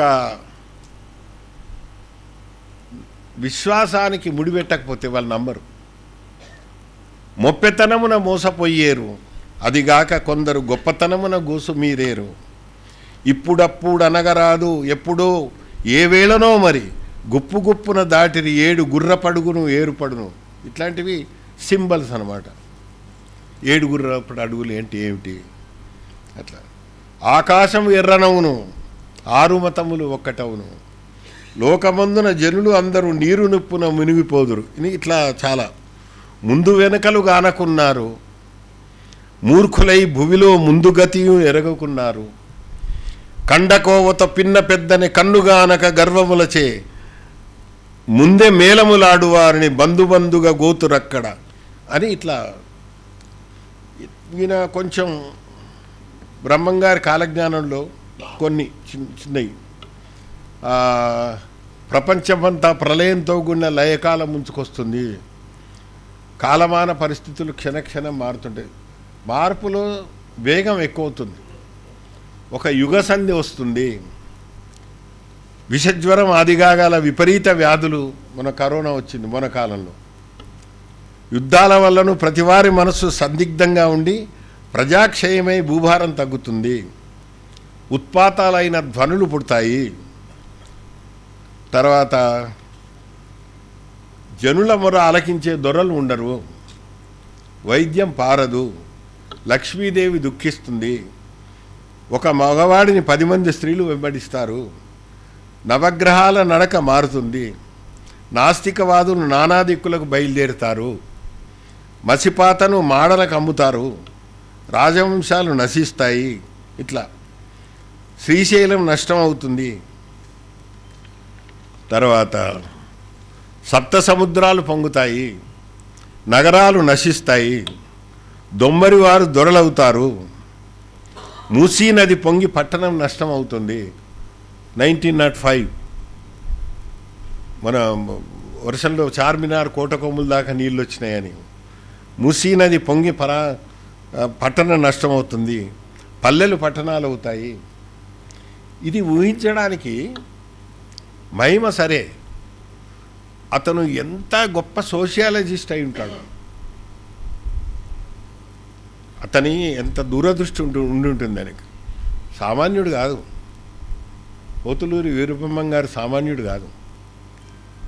బంగారం ముత్యమంతైనా దొరకదు. మొన్ననే 1,00,000 వచ్చింది. వేదాలు అంత్యజుల పాలవుతాయి. మా వారు పైకొస్తారు. దేవబ్రాహ్మణుడు మా వారు పైకొస్తారు. విధవులకు పెళ్ళిళ్ళు అవుతాయి. వావి వరసలు లేక జనులకు అయితే తెల్లని కాకులు ఊరి పొలిమేర మీద పడి ఏడుస్తాయి. అంటే బ్రిటిష్ వాళ్ళు తెల్లని కాకులు ఊరి మీద వాళ్తాయని. రాయలసీమ వాడు ఇక్కడ ఒకటి చెప్పదలుచుకుంది ఏమిటంటే, పోతులూరి వీరబ్రహ్మం గారు రాయలసీమ వాడు, వేమన రాయలసీమ వాడు.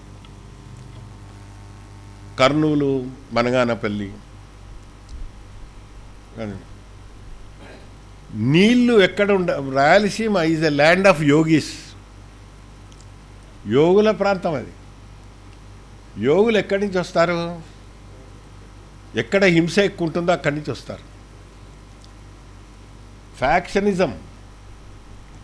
ఫ్యాక్షనిజం ఎక్కువ ఉండేది. ఇప్పుడు వాళ్ళ పిల్లలు చదువుకుంటున్నది తక్కువైపోయింది. నీళ్ళు ఎక్కడైతే తక్కువ ఉంటాయో అక్కడ హింస ఎక్కువ ఉంటుంది. ఫ్యాక్షన్ గొడవలు. అందుకే పెద్ద రీసెర్చ్ రిపోర్ట్స్ చదివాను నేను. అక్కడ ఫ్యాక్షనిజం ఎందుకు వచ్చిందంటే, 2 గ్రూపుల మధ్య ఫ్యాక్షనిజం ఎందుకు వచ్చిందంటే, తవ్వుకుంటూ పోతే 2-3 జనరేషన్స్ కింద నీళ్ళ దగ్గరే గొడవ వచ్చి ఉంటుంది వాళ్ళకి. చాలా ఆశ్చర్యం. నేను ఆ పోలీస్ రిపోర్ట్స్ చదివాను నేను. Rayalaseema water so important. మనం యుద్ధం వస్తే వెంటనే సింధు నది జలాలు ఆపేశాం. ఇక పోట్లాడు నా కొడుకాని. నీళ్ళు లేకుంటే ఏం పోట్లాడతాం? వాటర్ అంత ముఖ్యమైనదన్నమాట. సో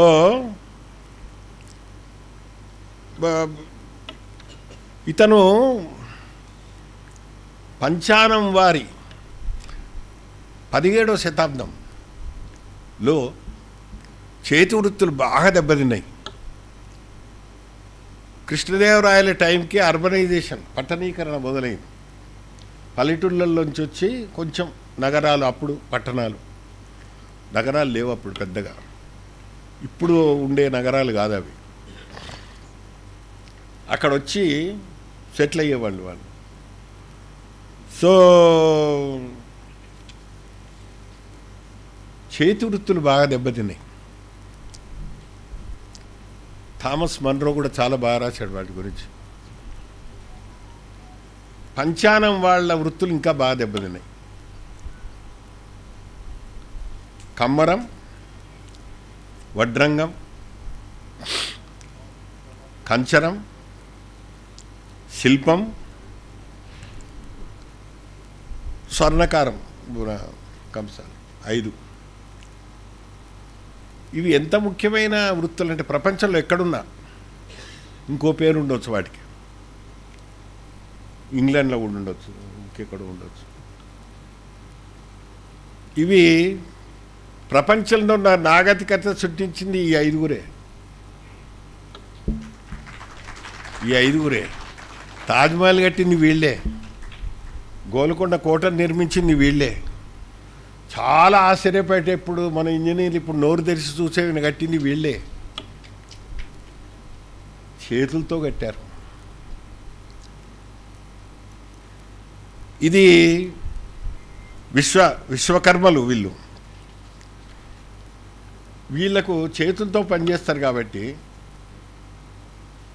బ్రాహ్మలతో స్పర్ధ ఉంది అంతర్గతంగా. ఎందుకు ఉంది? బ్రాహ్మలు భావజాలము కంటికి కనపడేది కాదు. ఇంకేముంది బిడ్డ అని ఆమె అన్నది చూడండి, ద్వైతం అద్వైతం, అది బ్రాహ్మణికలే. సో ఆమె ఏమందంటే ఈ కనపడనిది భావజాలమునికి వ్యతిరేకంగా కనపడే ప్రపంచాన్ని సృష్టించిన వాడు విశ్వబ్రహ్మ. ముట్టుకోవచ్చు, దాన్ని ముట్టుకొని చూపొచ్చు అనమాట. So Brahmins are hereditary enemies of the descendants of Vishwakarma అని రాబర్ట్స్ అని రాశాడు.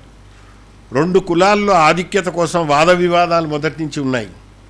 ఇద్దరూ తమ మూల పురుషులైన ఋషులే గొప్పవారని స్పర్ధ పడేవారు. గత శతాబ్దంలో బ్రిటిష్ కోర్టులో వీరి నినాదాలే, వాళ్ళు కోర్టులోకి కూడా ఎక్కేవాళ్ళు బ్రిటిష్ కోర్టులలో. పంచానం వారి నైపుణ్యం అంటే బ్రాహ్మడికి ఎప్పుడూ బెదురే, ఎందుకంటే వారు కనపడేదాన్ని సృష్టిస్తారు. ఒక రకంగా భావరూపమైన హిందూ మత తత్వానికి ఇది సవాలుగా పరిణమిస్తుంది.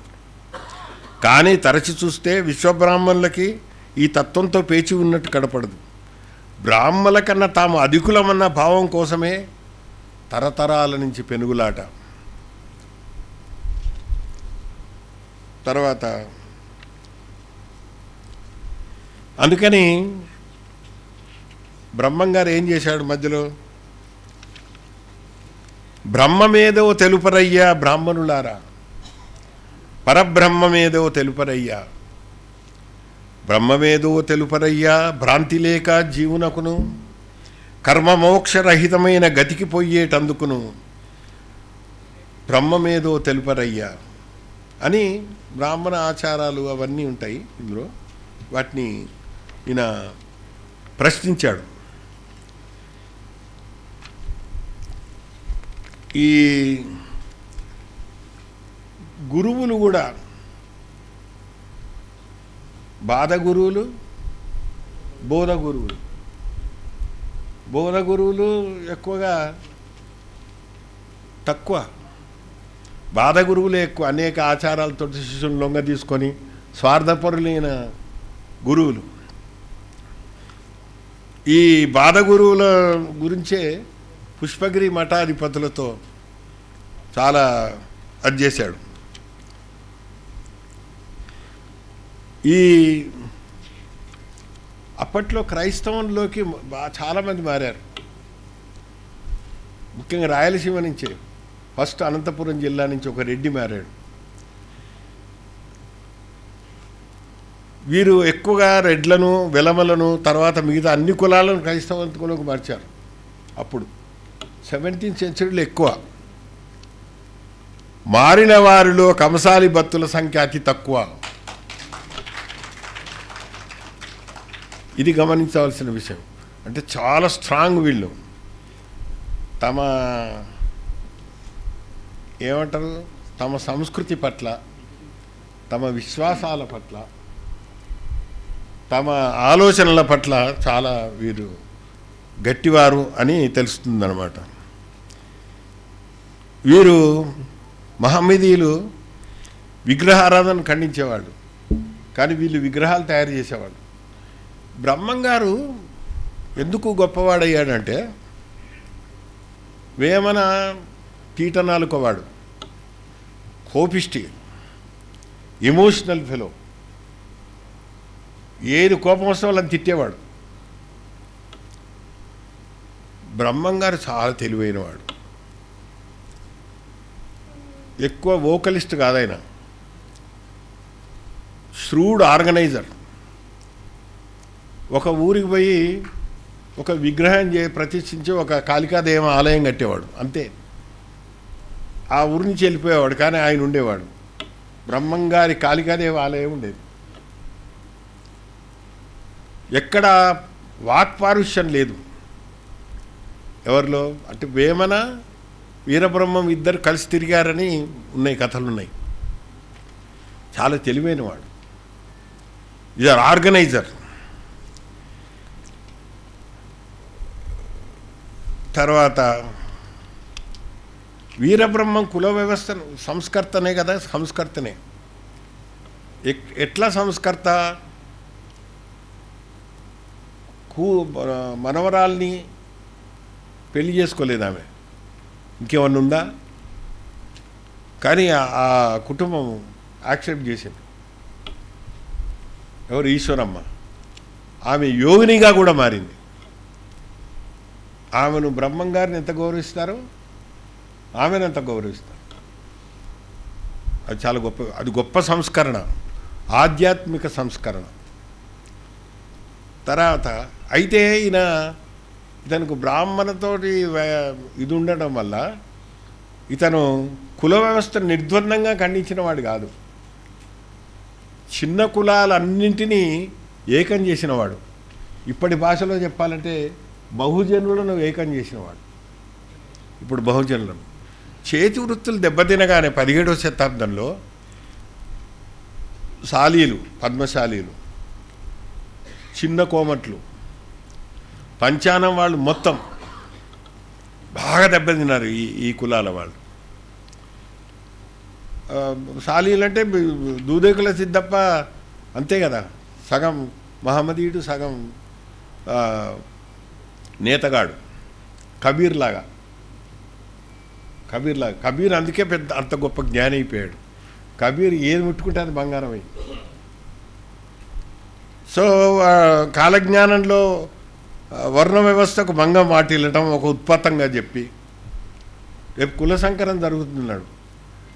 మనం చూస్తుంటే మన చిన్నప్పటికి ఇప్పటికే కులం ఎంత వీక్ అయికుండా పోయింది కదా, చాలా వీక్ అవ్వుకుంటూ పోయింది ఎక్కడో తప్ప. ఇప్పుడు మన పిల్లలు ఎవరైనా వేరే కులం వాళ్ళని ప్రేమిస్తే మునుపటంతా రియాక్ట్ కారు. అంటే కులం అనేది ఇప్పుడు వీక్ అయింది, ఇప్పుడు ఉత్పాతం కాదు అది. వర్ణ వ్యవస్థకు భంగం వాటిలో కులమెంచగానేల గుణమే కారణము అని అప్పుడే అన్నాడు బ్రహ్మంగారు. కులమెంచడం ఎందుకు, గుణమే అన్నిటికీ కారణం అన్నాడు. తర్వాత అప్పటి కులాలను అధిగమించి ఇతర వృత్తులను చేపట్టడం, పట్టణాల వైపు వలసపోవడం మొదలైనవి. అర్బనైజేషన్ నేను చెప్పాను కదా, కృష్ణదేవరాయ టైంలోనే మొదలైంది అది. ఇప్పుడు అల్లసాని పెద్దన వీళ్ళందరూ పల్లెటూరు నుంచి వచ్చి అక్కడ సెటిల్ అయ్యారు. ఆయన కృష్ణదేవరాయలు వాళ్ళని పోషించడం వల్ల ప్రకాశించారు. అంటే వాళ్ళు గొప్ప ప్రతిభావంతులే, కానీ రాజప్రాపకం దొరికింది వాళ్ళకు. కుల వృత్తులు మానవలదు అంటే వేరే వృత్తులు, ఇప్పుడు ఎవరి వృత్తి వాళ్ళు చేయటం లేదు. అది అప్పటికే మొదలైంది అది. అందుకే కులభ్రష్టత్వాన్ని అరికట్టాలి, సనాతన ధర్మాన్ని నిలబెట్టాలి, దీన్ని నిలిపే అవతార పురుషుడు పుట్టాలి. అది వీరబ్రహ్మం ఆవేదన. ఇది వినండి. వీరబ్రహ్మం ఒకానొక భావావేశ స్థాయిలో బ్రాహ్మణేతర కులాల సామీప్యాన్ని, ఏకత్వాన్ని కోరాడు. చారిత్రకంగా అది అప్పటికి మొదలవుతున్నదే. బ్రహ్మంగారు దానిని గుర్తించి ఉండవచ్చు. అనేక కారణాల వల్ల ప్రజల్లో నిరాశ వ్యాపిస్తుంది. వృత్తులు దెబ్బతింటే భోజనం, అనేక కారణాలు, వాటిలో సాంస్కృతిక పీడన ఒకటి. నీ కులాన్ని గుర్తించకుండా పర్లేదు, కానీ నీ కులం గొప్పది కాదంటే చాలా అఫెండ్ అవుతారు కులం మీద నమ్మకం ఉన్నవాడు. గ్రామ వ్యవస్థ ఎంత స్వయం సంపూర్ణమైన ఎవరి వృత్తుల్లో వారు బీటలు వారు ఉన్నారు.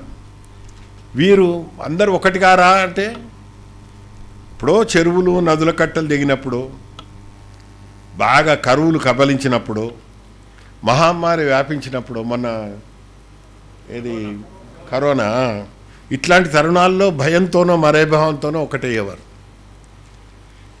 ఇట్లాంటి కాలమే కాలజ్ఞాన తత్వాలకు పుట్టుక కారణం. బ్రహ్మంగారి వేదాంతం చిన్న కులాల్లో ముఖ్యంగా పంచానం వారు, సాలె కులం వారిలో ఎక్కువగా వ్యాపించి ఉన్నట్టు కనిపిస్తుంది.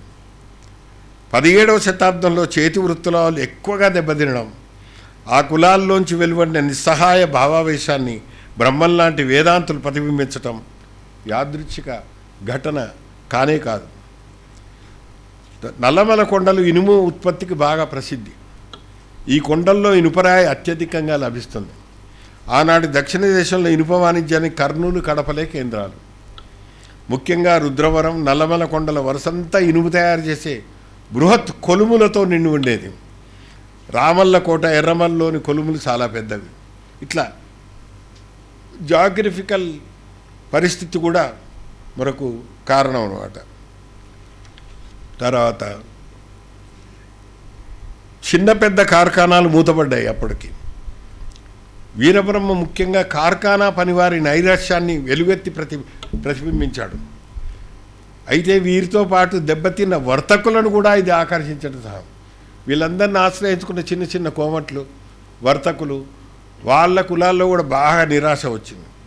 నడివీధి నా ముందు నాటింతురా కొల్మి, నాడిమండల మందు నాటింతురా, తెలియనట్టి బద్య కుక్కల బట్టి బంధించి బాకుల గుమ్మింతురా, శివగోవింద గోవింద హరిగోవింద. ఇది మన ఒక వృత్తి ప్రతీకలను తీసుకొని ఆయన ఈ బ్రహ్మజ్ఞానానికి ముడిపెట్టి చెప్పడం చాలా గొప్ప విషయం. సామాన్యుడు కాదు. మగ్యం బట్టి నేసేటందుకు మోక్షం వెదిగేవు వినరయ్యా, భర్గో దేవస్యాయని మగ్గం పదిలపరిచి మరిచిత నేయవలెన్ అని ఇదే దారిలో సిద్ధప్ప కూడా ఏ కులము అంటే దూదే కులము అన్నాడు. అప్పటికే ఈ బ్రహ్మంగారు ఆయన శిష్యుడిగా స్వీకరించి ఏ కులం రానిది అని అంటే దూదే కులము అన్నాడు. వృత్తే కులము అనేదే సంస్కరణ.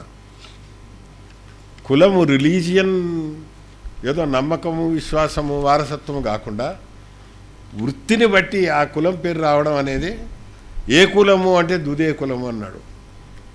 నిజానికి అదొక పెద్ద బృహత్ నైరాశ్యం. దానికి తోడు యుద్ధాలు,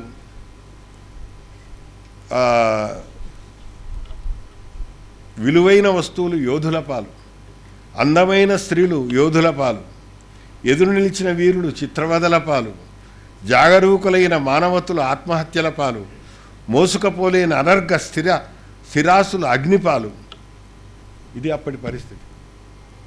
ఈ చిన్న కులాల వాళ్ళు ఏం చేస్తారు అంటే ఎంత కళ్ళు సమాజంలో ఇట్లా కనపడదు. ఇప్పుడు యుద్ధంలాగా ఇట్లా బాంబు వేసి మళ్ళీ వెంటనే కంప్యూటర్లో చూసేది కాదు. స్లోగా అప్పటి పరిస్థితి. అందుకనే యోగులు అందరికంటే ముందు మేలుకునే వాళ్ళు ఎవరు? యోగులే. మామూలు ప్రజలు ఏం జరుగుతుందో తెలియని అజ్ఞానంలో ఉన్నప్పుడు యోగులు మేల్కొని ఇది ఇట్లా జరుగుతుంది, నువ్వు ఇట్లా చెయ్యి అని చెప్తారనమాట. కాలజ్ఞానం చెప్పడానికి కొందరు దృష్టి ఏమిటంటే పెద్ద దివ్య దృష్టి అక్కర్లేదు అని వాళ్ళు ఇంగ్లీష్ వాళ్ళు అన్నారు. కానీ నేనేమంటానంటే దానికి బోర్డంతా లోక దృష్టి చాలా అవసరం, లోకజ్ఞానం అవసరం. అప్పటి కాలంలో లోకంలో సంచారం చేసే ఎవరికైనా భవిష్యత్తును కొంత ఊహించడం సాధ్యం కాదు. ఇప్పుడు మనం పుట్టినప్పటి నుంచి 3వ ప్రపంచ యుద్ధం వస్తుందన్నాడు. అది కాలజ్ఞానమే, రాలేదనుకోండి. లేకపోతే ఈ కాలజ్ఞానం చిన్న చిన్న యుద్ధాల రూపంలో ఉంది అనుకోండి. పోయి ఇప్పుడు అక్కడ ఇజ్రాయెలు, ఉక్రెయిన్, ఇవన్నీ చిన్న చిన్న ప్రపంచ యుద్ధంలో భాగమే. ప్రపంచ యుద్ధం లేకున్నా కూడా మనం పడుకుంటే ప్రపంచ యుద్ధం జరిగినంత కలవరపాటు ఉంది మనకు. వాడు కూడా భయపెడుతున్నాడు కదా, అదేస్తాం ఇదేస్తాం. అది ప్రపంచ యుద్ధం యొక్క ఆభాసం. వీరబ్రహ్మం కాలజ్ఞానాన్ని ప్రత్యేక ప్రయోజనం కోసం ఉద్దేశించాడు. ప్రజల సంప్రదాయ మనస్తత్వానికి అనుగుణంగా మహిమలు జోడించి చెప్పాడు. వీరబ్రహ్మం వేదాంతం ఒక నిరాశామయ నేపథ్యం నుంచి పుట్టుకొచ్చినా ఆయన నిరాశావాది కాదు. ఇక్కడ చప్పట్లు కొట్టాలి మేము. అస్సలు నిరాశ లేదు. నేను చెప్పాను, ఇది ఇప్పటి భాషలో చెప్పాలంటే ఈజ్ వెరీ ష్రూడ్. చాలా తెలివైనవాడు, అంటే చాలా గట్టివాడు. ఏదో ఒక భావావేశ ప్రాతిపదికైన ప్రజలను కూడగట్టే ప్రయత్నం చేశాడు. ఇది కూడా ఆర్గనైజర్. ఒక రకమైన సాంస్కృతిక జాగృతిని కలిగించాడు. ఆ జాగృతిలో బ్రాహ్మణ వ్యతిరేకత ఉన్నా శూద్ర కులస్తులను వృత్తి ప్రాతికపైన ఏకం చేసే ప్రయత్నం చేశాడు. ఇది ఆయన కాంట్రిబ్యూషన్. వృత్తే కులం అన్నాడు. కుడి ఎడమ కులకక్షలు మాని వృత్తి గొడుగు కిందకు రమ్మని శూద్రులకు పిలిపించాడు. సిద్ధప్పని శిష్యుడిగా చేర్చుకోవడానికి ఇదే కారణం. సిద్ధప్ప చేరడానికి మహమ్మదీయుల్లో కూడా గౌరవం లేని దూదు ఎక్కుల వాడవటం కూడా కారణం కావచ్చు. అది వేరే సంగతి. అనగారి ఉన్న అట్టడుగు జనానికి బ్రాహ్మణులను చూపి సాంస్కృతిక ధీమా కోసం పోరాటానికి పిలుపునిచ్చాడు. దీనికి మొదటి మెట్టుగా వారికి వేదాంతం నేర్పాడు. బ్రహ్మంగారు కుండబద్దలు కొట్టే ఆవేశం ఎప్పుడు చూపలేదు. కొంచెం ముందు వెనకలుగా ఒకే కాలంలో ఒకే పరిస్థితుల్లో ఉన్నా వేమనలో ఉన్న ఉద్రేక స్వభావం వీరబ్రహ్మానికి ఎందుకు లేదు? వేమన్నకు ఇటువంటి బాధ్యత లేదు. ఆయన పోయేదేముంది, గోసిగుడ్డ తప్ప అది కూడా లేదు. ఈయనకు పోయేది ఉంది, ఈయనకు బాధ్యత ఉంది, అందరినీ ఆర్గనైజ్ చేసేది అది ఉంది. వేమన పద్యాలు ఆనాటి పరిస్థితులకు ప్రత్యక్ష ప్రతిస్పందనలు, ప్రతిఘాతాలు. పైగా అతడు భూస్వామ్య వర్గ గ్రామాధికార కుటుంబంలోంచి వచ్చాడు, రెడ్డి. అందుకే మాట పెలుసు. వేమన ఒక నిర్వాహక శక్తిగా రూపొందలేదు. వేమన చేసింది బ్రహ్మంగారు చేయకపోయినా వేమన చేయలేనిది బ్రహ్మం చేశాడు. మఠాలు స్థాపించి ఒక వ్యవస్థీకృత పోరాటాన్ని పటిష్టంగా సాగించాడు. బలమైన నిర్వాహక శక్తి. వృత్తికాలను ఏకం చేయడం అనే గొప్ప గమ్యానికి అవలంబించిన ఎత్తుగడ చరిత్రలోనే అపూర్వమైంది. సామాన్యులను ఆకట్టుకోవడానికి బ్రహ్మం కొన్ని గారడీ విద్యలను కూడా చేసి ఉంటాడని ఊహించవచ్చు. చాలామంది ఆయన శివాద్వైతని, అదని ఇదని, శివుడంటేనేమి కేశవుడంటేనేమి, శివకేశవుల మీది శిఖరమై వెలిగేటి చిన్మయ రూపుని చేరగలిగితిమేని అని ఇట్లా. నేను కందిమల్లేపల్లిలో ఒక అతను బ్రహ్మజ్ఞానాన్ని గురించి పాడాడు. అతను నా హోటల్ రూమ్కి వచ్చి పాడాడు. బా, నే చూచి నానే సద్గురు నాలో నే చూచి నానే. ఇది మామూలు వచనంలా చదువుతాను, పాడు చేస్తున్నా నేను. బ్రహ్మము నాలో నే చూచి నానే, నే చూచి నానమ్మ నెలతరో తారక రజయోగులు చూచే రమ్యమైన. ఇది బ్రహ్మానుగా అనుభవాన్ని గురించి చెప్పినది.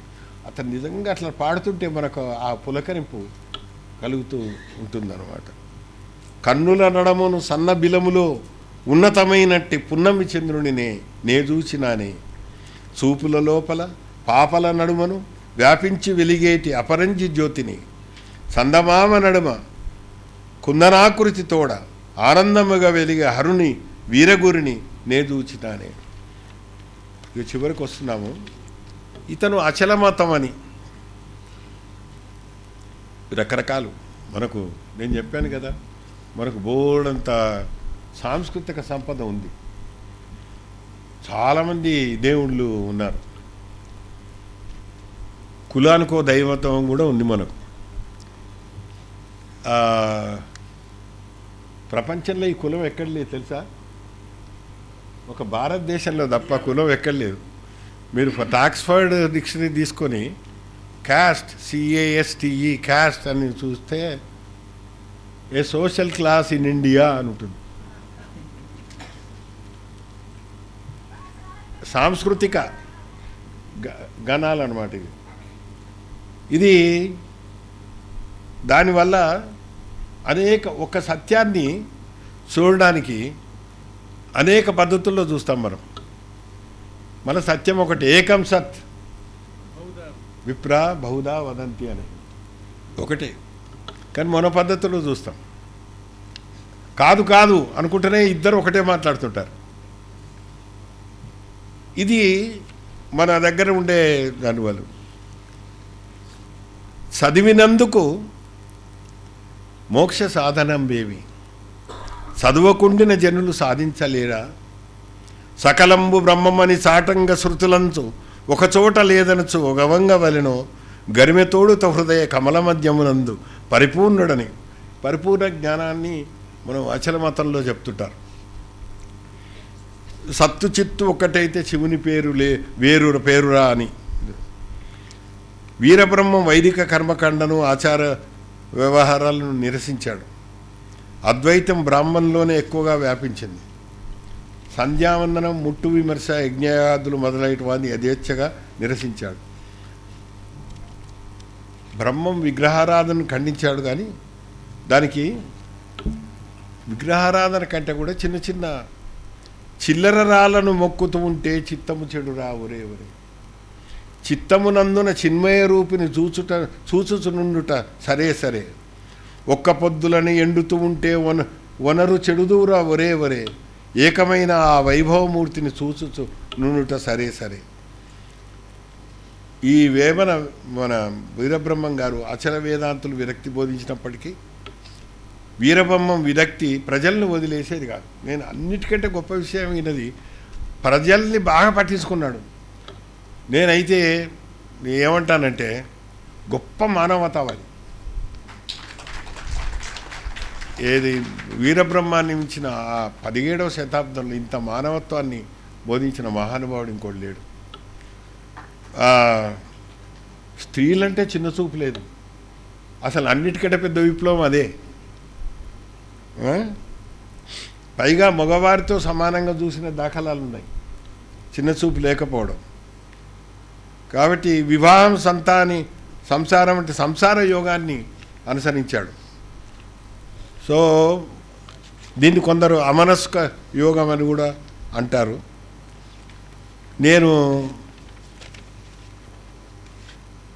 వీరబ్రహ్మాన్ని గురించి అప్పుడు ఆలోచించేటప్పుడు 45 ఏళ్ల క్రితం 46 ఏళ్ల క్రితం రాశాను ఇది. నేను మళ్ళీ రఘు వచ్చి మీరు మాట్లాడండి దీని గురించి అని అంటే, మళ్ళీ ఇది వేరే వాళ్ళ రాసిన చదివినట్టు చదివితే ఇందులో ఒక్క వాక్యం కూడా మార్చుకోవాల్సిన అవసరం నాకు అనిపిస్తున్నాయి. అప్పుడు 27-28 ఇయర్స్ నాకు, ఇప్పుడు 76 years.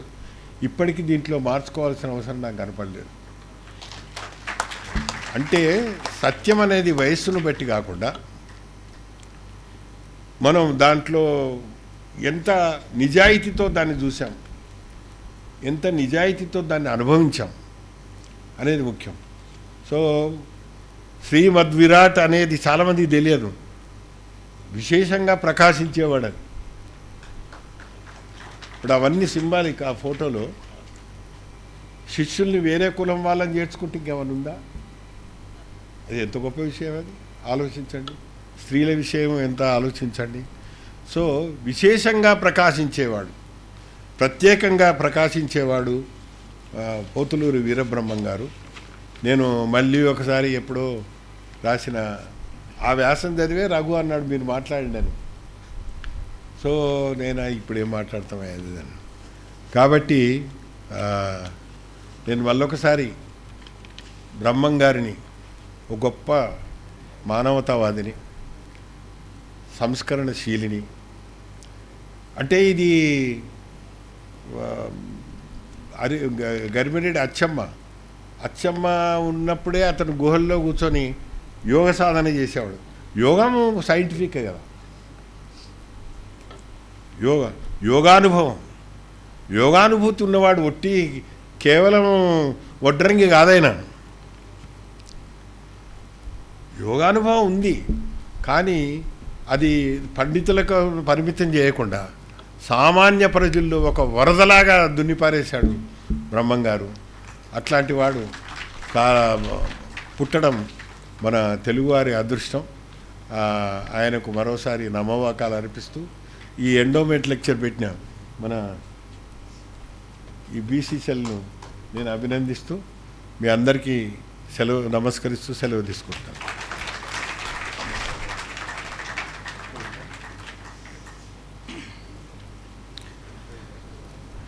Thank you so much professor Gopi sir. Sir, మీరు మా తెలుగు గురువుల్ని గుర్తు చేశారు. మా 10th క్లాస్ టీచర్, మా ఇంటర్మీడియట్ టీచర్, మా డిగ్రీ టీచర్. సార్, ఎంత చక్కగా మీరు ఉపన్యసిస్తున్నారు. రియల్గా రఘు సార్కి ప్రత్యేక కృతజ్ఞతలు చెప్పాలి.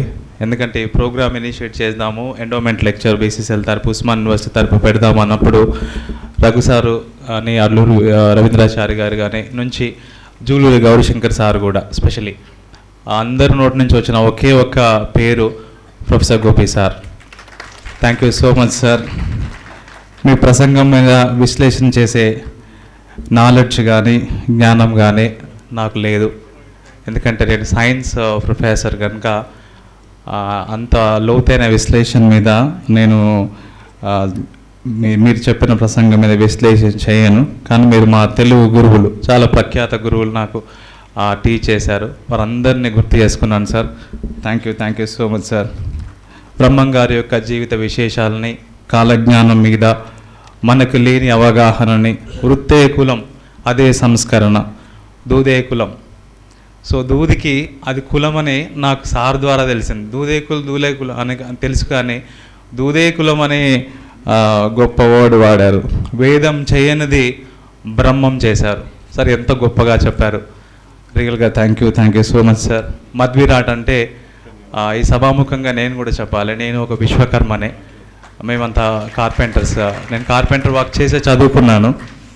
మధ్విరాట్ పోతులూరి వీరబ్రహ్మేంద్ర స్వామి అనుకోవటమే కానీ మధ్విరాట్ అంటే దానికి ఇంత గొప్ప విశేషంగా ప్రకాశించే లైక్ రైజింగ్ సన్ అని నాకు సార్ ద్వారా తెలిసింది. Thank you so much sir for enlightening all of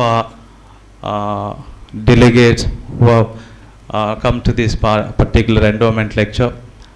మాకంటే పెద్దవాళ్ళు వృత్తిలో ఉండవచ్చు, వయసులో ఉండవచ్చు, వారి ప్రొఫెషన్లో కూడా ఎంతో పెద్ద స్థాయిలో ఉండి ఈ ఉస్మాన్ యూనివర్సిటీ ఆహ్వానాన్ని అందుకొని, మేమేమి మీకు స్పెషల్గా ఆహ్వానం పంపకపోయినా ఓన్లీ వాట్సాప్లో రవీంద్రాచారి గారి ద్వారా కానీ, నా ద్వారా కానీ, వేరే మిత్రుల ద్వారా వచ్చి ఇక్కడ ఆసీనులైనటువంటి మీ అందరికి ప్రత్యేక కృతజ్ఞతలు తెలియజేస్తూ, ముఖ్యంగా గోపి సార్ యొక్క ప్రసంగం నిజంగా నన్ను మంత్రముగ్ధుని చేసింది. సార్, వచ్చే సంవత్సరం కూడా మీ ద్వారానే ఈ ప్రసంగాన్ని మళ్ళీ ఎంతోమందికి వీలైతే ఈ మే నెల కనుక సమ్మర్ హాలిడేస్లో పిల్లలు లేరు, డెఫినెట్గా నెక్స్ట్ టైం రవీంద్రాచారి గారు సార్ పర్మిషన్ ఇస్తే వర్కింగ్ డేస్లో పెడితే ఎంతోమంది విద్యార్థులకి సార్ యొక్క ప్రసంగం ద్వారా బ్రహ్మం గారి యొక్క గొప్ప కాలజ్ఞాన తత్వం అంతా తెలిసే అవకాశం ఉంటుంది. వారి రీసెర్చ్లో కూడా బ్రహ్మం గారి యొక్క విశేషాలని కానివ్వండి, లేకపోతే వారి యొక్క థాట్ ప్రాసెస్ని కానివ్వండి,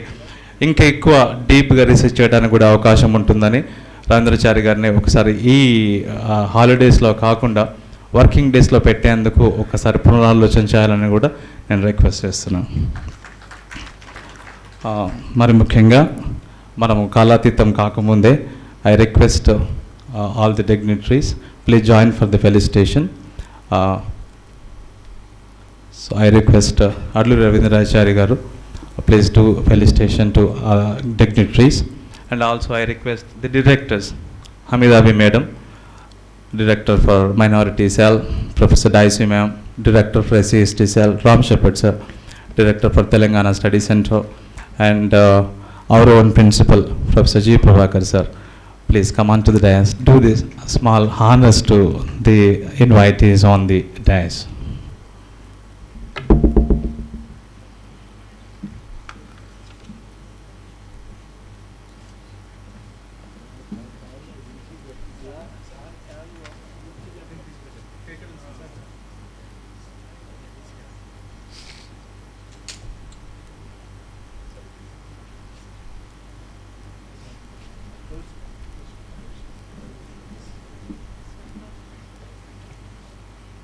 I request dignitaries to felicitate Gauri Shankar sir, former registrar, Telangana, Telugu University.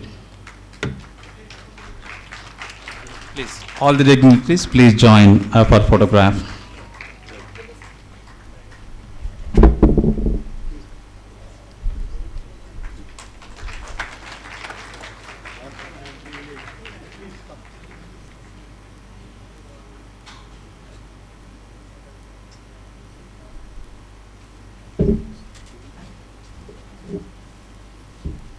I request directors and principals, sir, please do the honors to Venkat Rajay, sir.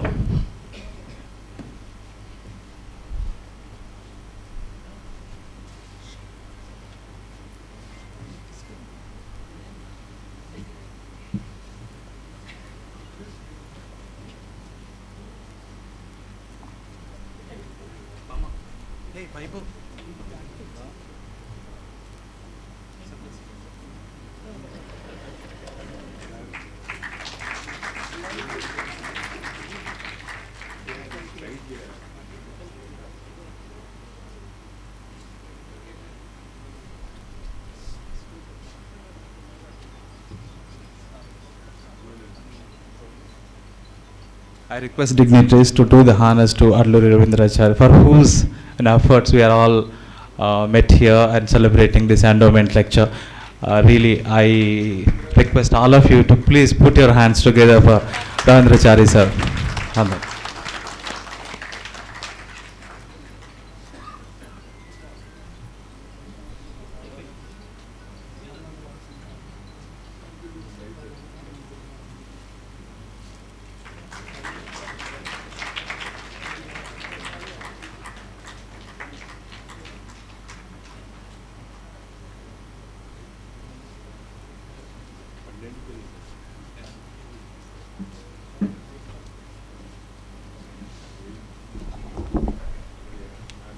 Thank you, Prabhakar sir, and other directors also. So with the permission of the Gopi sir, I'll go with the vote of thanks.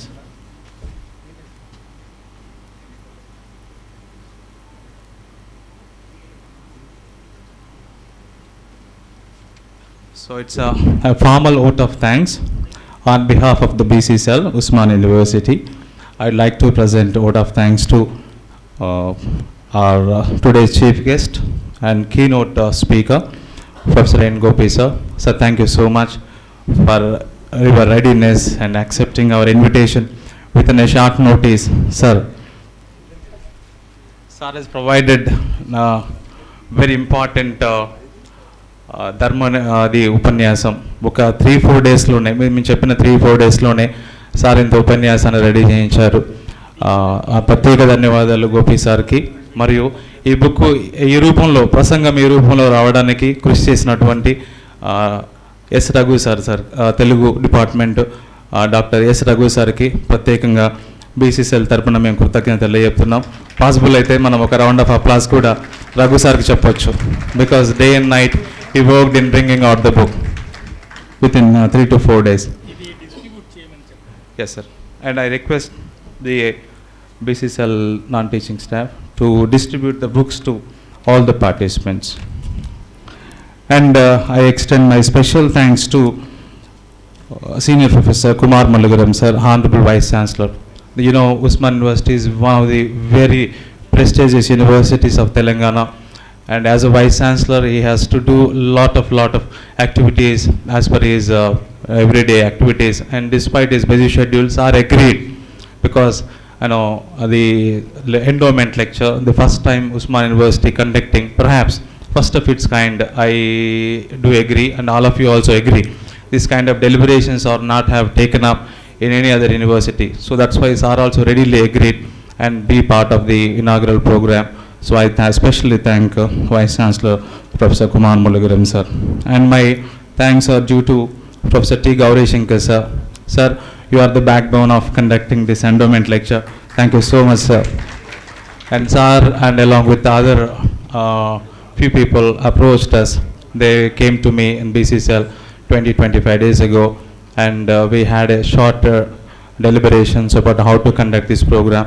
Sir really nurtured in shaping up this particular program, and sir coordinated me very well, and always he appreciated me. Upender, మీరు బాగా చేయగలరు, బాగా చేస్తారు. Thank you so much, sir, for your nice words and encouragement. And I have other special invitee, Professor T. Venkat Rajesh, sir. Sir, you also the other day, I still remember, మీ యాక్టివ్నెస్కి very very thank you sir. మీరు కూడా ఆ రోజు వచ్చారు అందరితో పాటు. Even I came to later know that, and you are the instrumental in bringing up this endowment lecture to take up this shape on this day. Thank you so much sir. And నేను OSD sir దగ్గరికి వెళ్ళాను permission కోసం. అన్నప్పుడు ప్రధానంగా sir ప్రస్తావించిన పేరు Venkatarajaiah sir. Venkatarajaiah sir వచ్చారండి, ఈ లెక్చర్ గురించి నాకు ఐడియా ఉంది, ప్లీజ్ గో హెడ్ అన్నారు. So thank you so much sir on the behalf of the BCCL and Osman university. And my special thanks to Alluru Ravindrachari sir. Already చాలాసార్లు చెప్పాను, మళ్ళీ చెప్తున్నాను. వితౌట్ సార్ ఎఫర్ట్స్ లేకపోయి ఉంటే మనం అందరం ఈరోజు ఇంత గొప్పగా గోపి సార్ ద్వారా ఈ ప్రసంగాన్ని మనం వినలేకపోయాము. ప్రత్యేకమైన కృతజ్ఞతలు రవీంద్రాచారి సార్ మీకు. తర్వాత నేను థ్యాంక్స్ చెప్పాల్సిన వ్యక్తుల్లో మొట్టమొదటిగా ప్రిన్సిపల్ గారు ప్రభాకర్ సార్. ఎందుకంటే ఇంత చక్కటి వేదికని ఇచ్చారు మనకి. ఇంత సమ్మర్లో ఏసీస్ అన్నీ పనిచేసేటట్టు చూశారు సార్. ఎందుకంటే బయట నుంచి చాలా స్పెషల్ ఇన్వైటీస్ వస్తారు, తర్వాత డెలిగేట్స్ వస్తారు, పెద్ద పెద్ద ప్రొఫెషనల్గా ఉన్న వ్యక్తులు వస్తారు. కాబట్టి Upender, we take care, ACs అన్నీ పనిచేస్తాయి. Even though he took special care that AC should function. And current పోయినా కూడా మనకి జనరేటర్ కూడా సార్ అరేంజ్ చేశారు. సార్కి స్పెషల్గా ధన్యవాదాలు. Vice principal sir Srinivas sir కానివ్వండి, వైస్ ప్రిన్సిపాల్ మేడం శాంతిప్రియ మేడంకి specially thank. And I also thank all my directors. Without their support, perhaps we cannot conduct any program of this kind. Special thanks to Amidami Madam, Daisy Madam, Ram Shepherd sir, Vishnu Dev sir, all the directors. I am very very thankful to them. Not only this, I also thank my special thanks to some other personalities who are behind the show, especially రఘువీర్ గారు మన మధ్య ఉండొచ్చు sir. బహుశా మీరు ఒకసారి కనపడితే బాగుంటుంది sir. రఘువీర్ sir కూడా చాలా హెల్ప్ చేశారు ఈ ప్రోగ్రామ్కి. స్పెషల్లీ మనం ఇప్పుడు దూరదర్శన్లో ఎప్పుడైతే ఇదంతా వీడియో రికార్డింగ్ అవుతుందో అదంతా స్పెషల్గా సార్ చేసినటువంటి అరేంజ్మెంట్సే. చాలా thank you so much sir. తర్వాత S Raghavendra garu, very youngster, he also took lot of initiative in conducting this program. Ravindra garu నేను కలవలేదు, వాట్సాప్లో నేను చూశాను వారిని. సో వారు కూడా ఇనిషియేషన్ ఈ ప్రోగ్రాంలో ఉంది. I should specially thank. And apart from that I should thank my own colleagues. సమ్మర్కి హ్యాపీగా హాలిడేస్లో ఎంజాయ్ చేయొచ్చు, వాళ్ళ ఊరికి వెళ్ళిపోవచ్చు. కానీ because of the love and affection that they have towards me, towards the endowment lecture, especially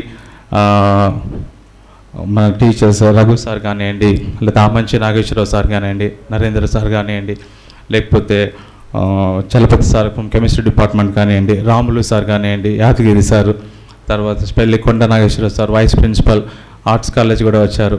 so is also very much keen in attending this kind of program. Thank you so much sir. And apart from this I thank all the delegates. బయట నుంచి వచ్చినటువంటి మీ అందరికీ ప్రత్యేకంగా Osman university తరఫున పేరు పేరున మీకు ప్రత్యేక ధన్యవాదాలు తెలియజేస్తున్నాను. అండ్ నాన్ టీచింగ్ స్టాఫ్, మా దగ్గర ఉన్న నాన్ టీచింగ్ స్టాఫ్ వాళ్ళ యొక్క సపోర్ట్ లేకపోతే ఇటువంటి ప్రోగ్రామ్స్ మేము చేయలేము. Specially thanks to all the non teaching staff of the all the departments, all the cells of the Osman university, and students, research scholars, all the non teaching staff of the principal office who have really helped us in conducting this memorable endowment lecture on Shri Shri Shri Madhvirat Potuluri Veerabrahmendra Swami Karma Yogi Brahmam Garu. With this, I thank everyone.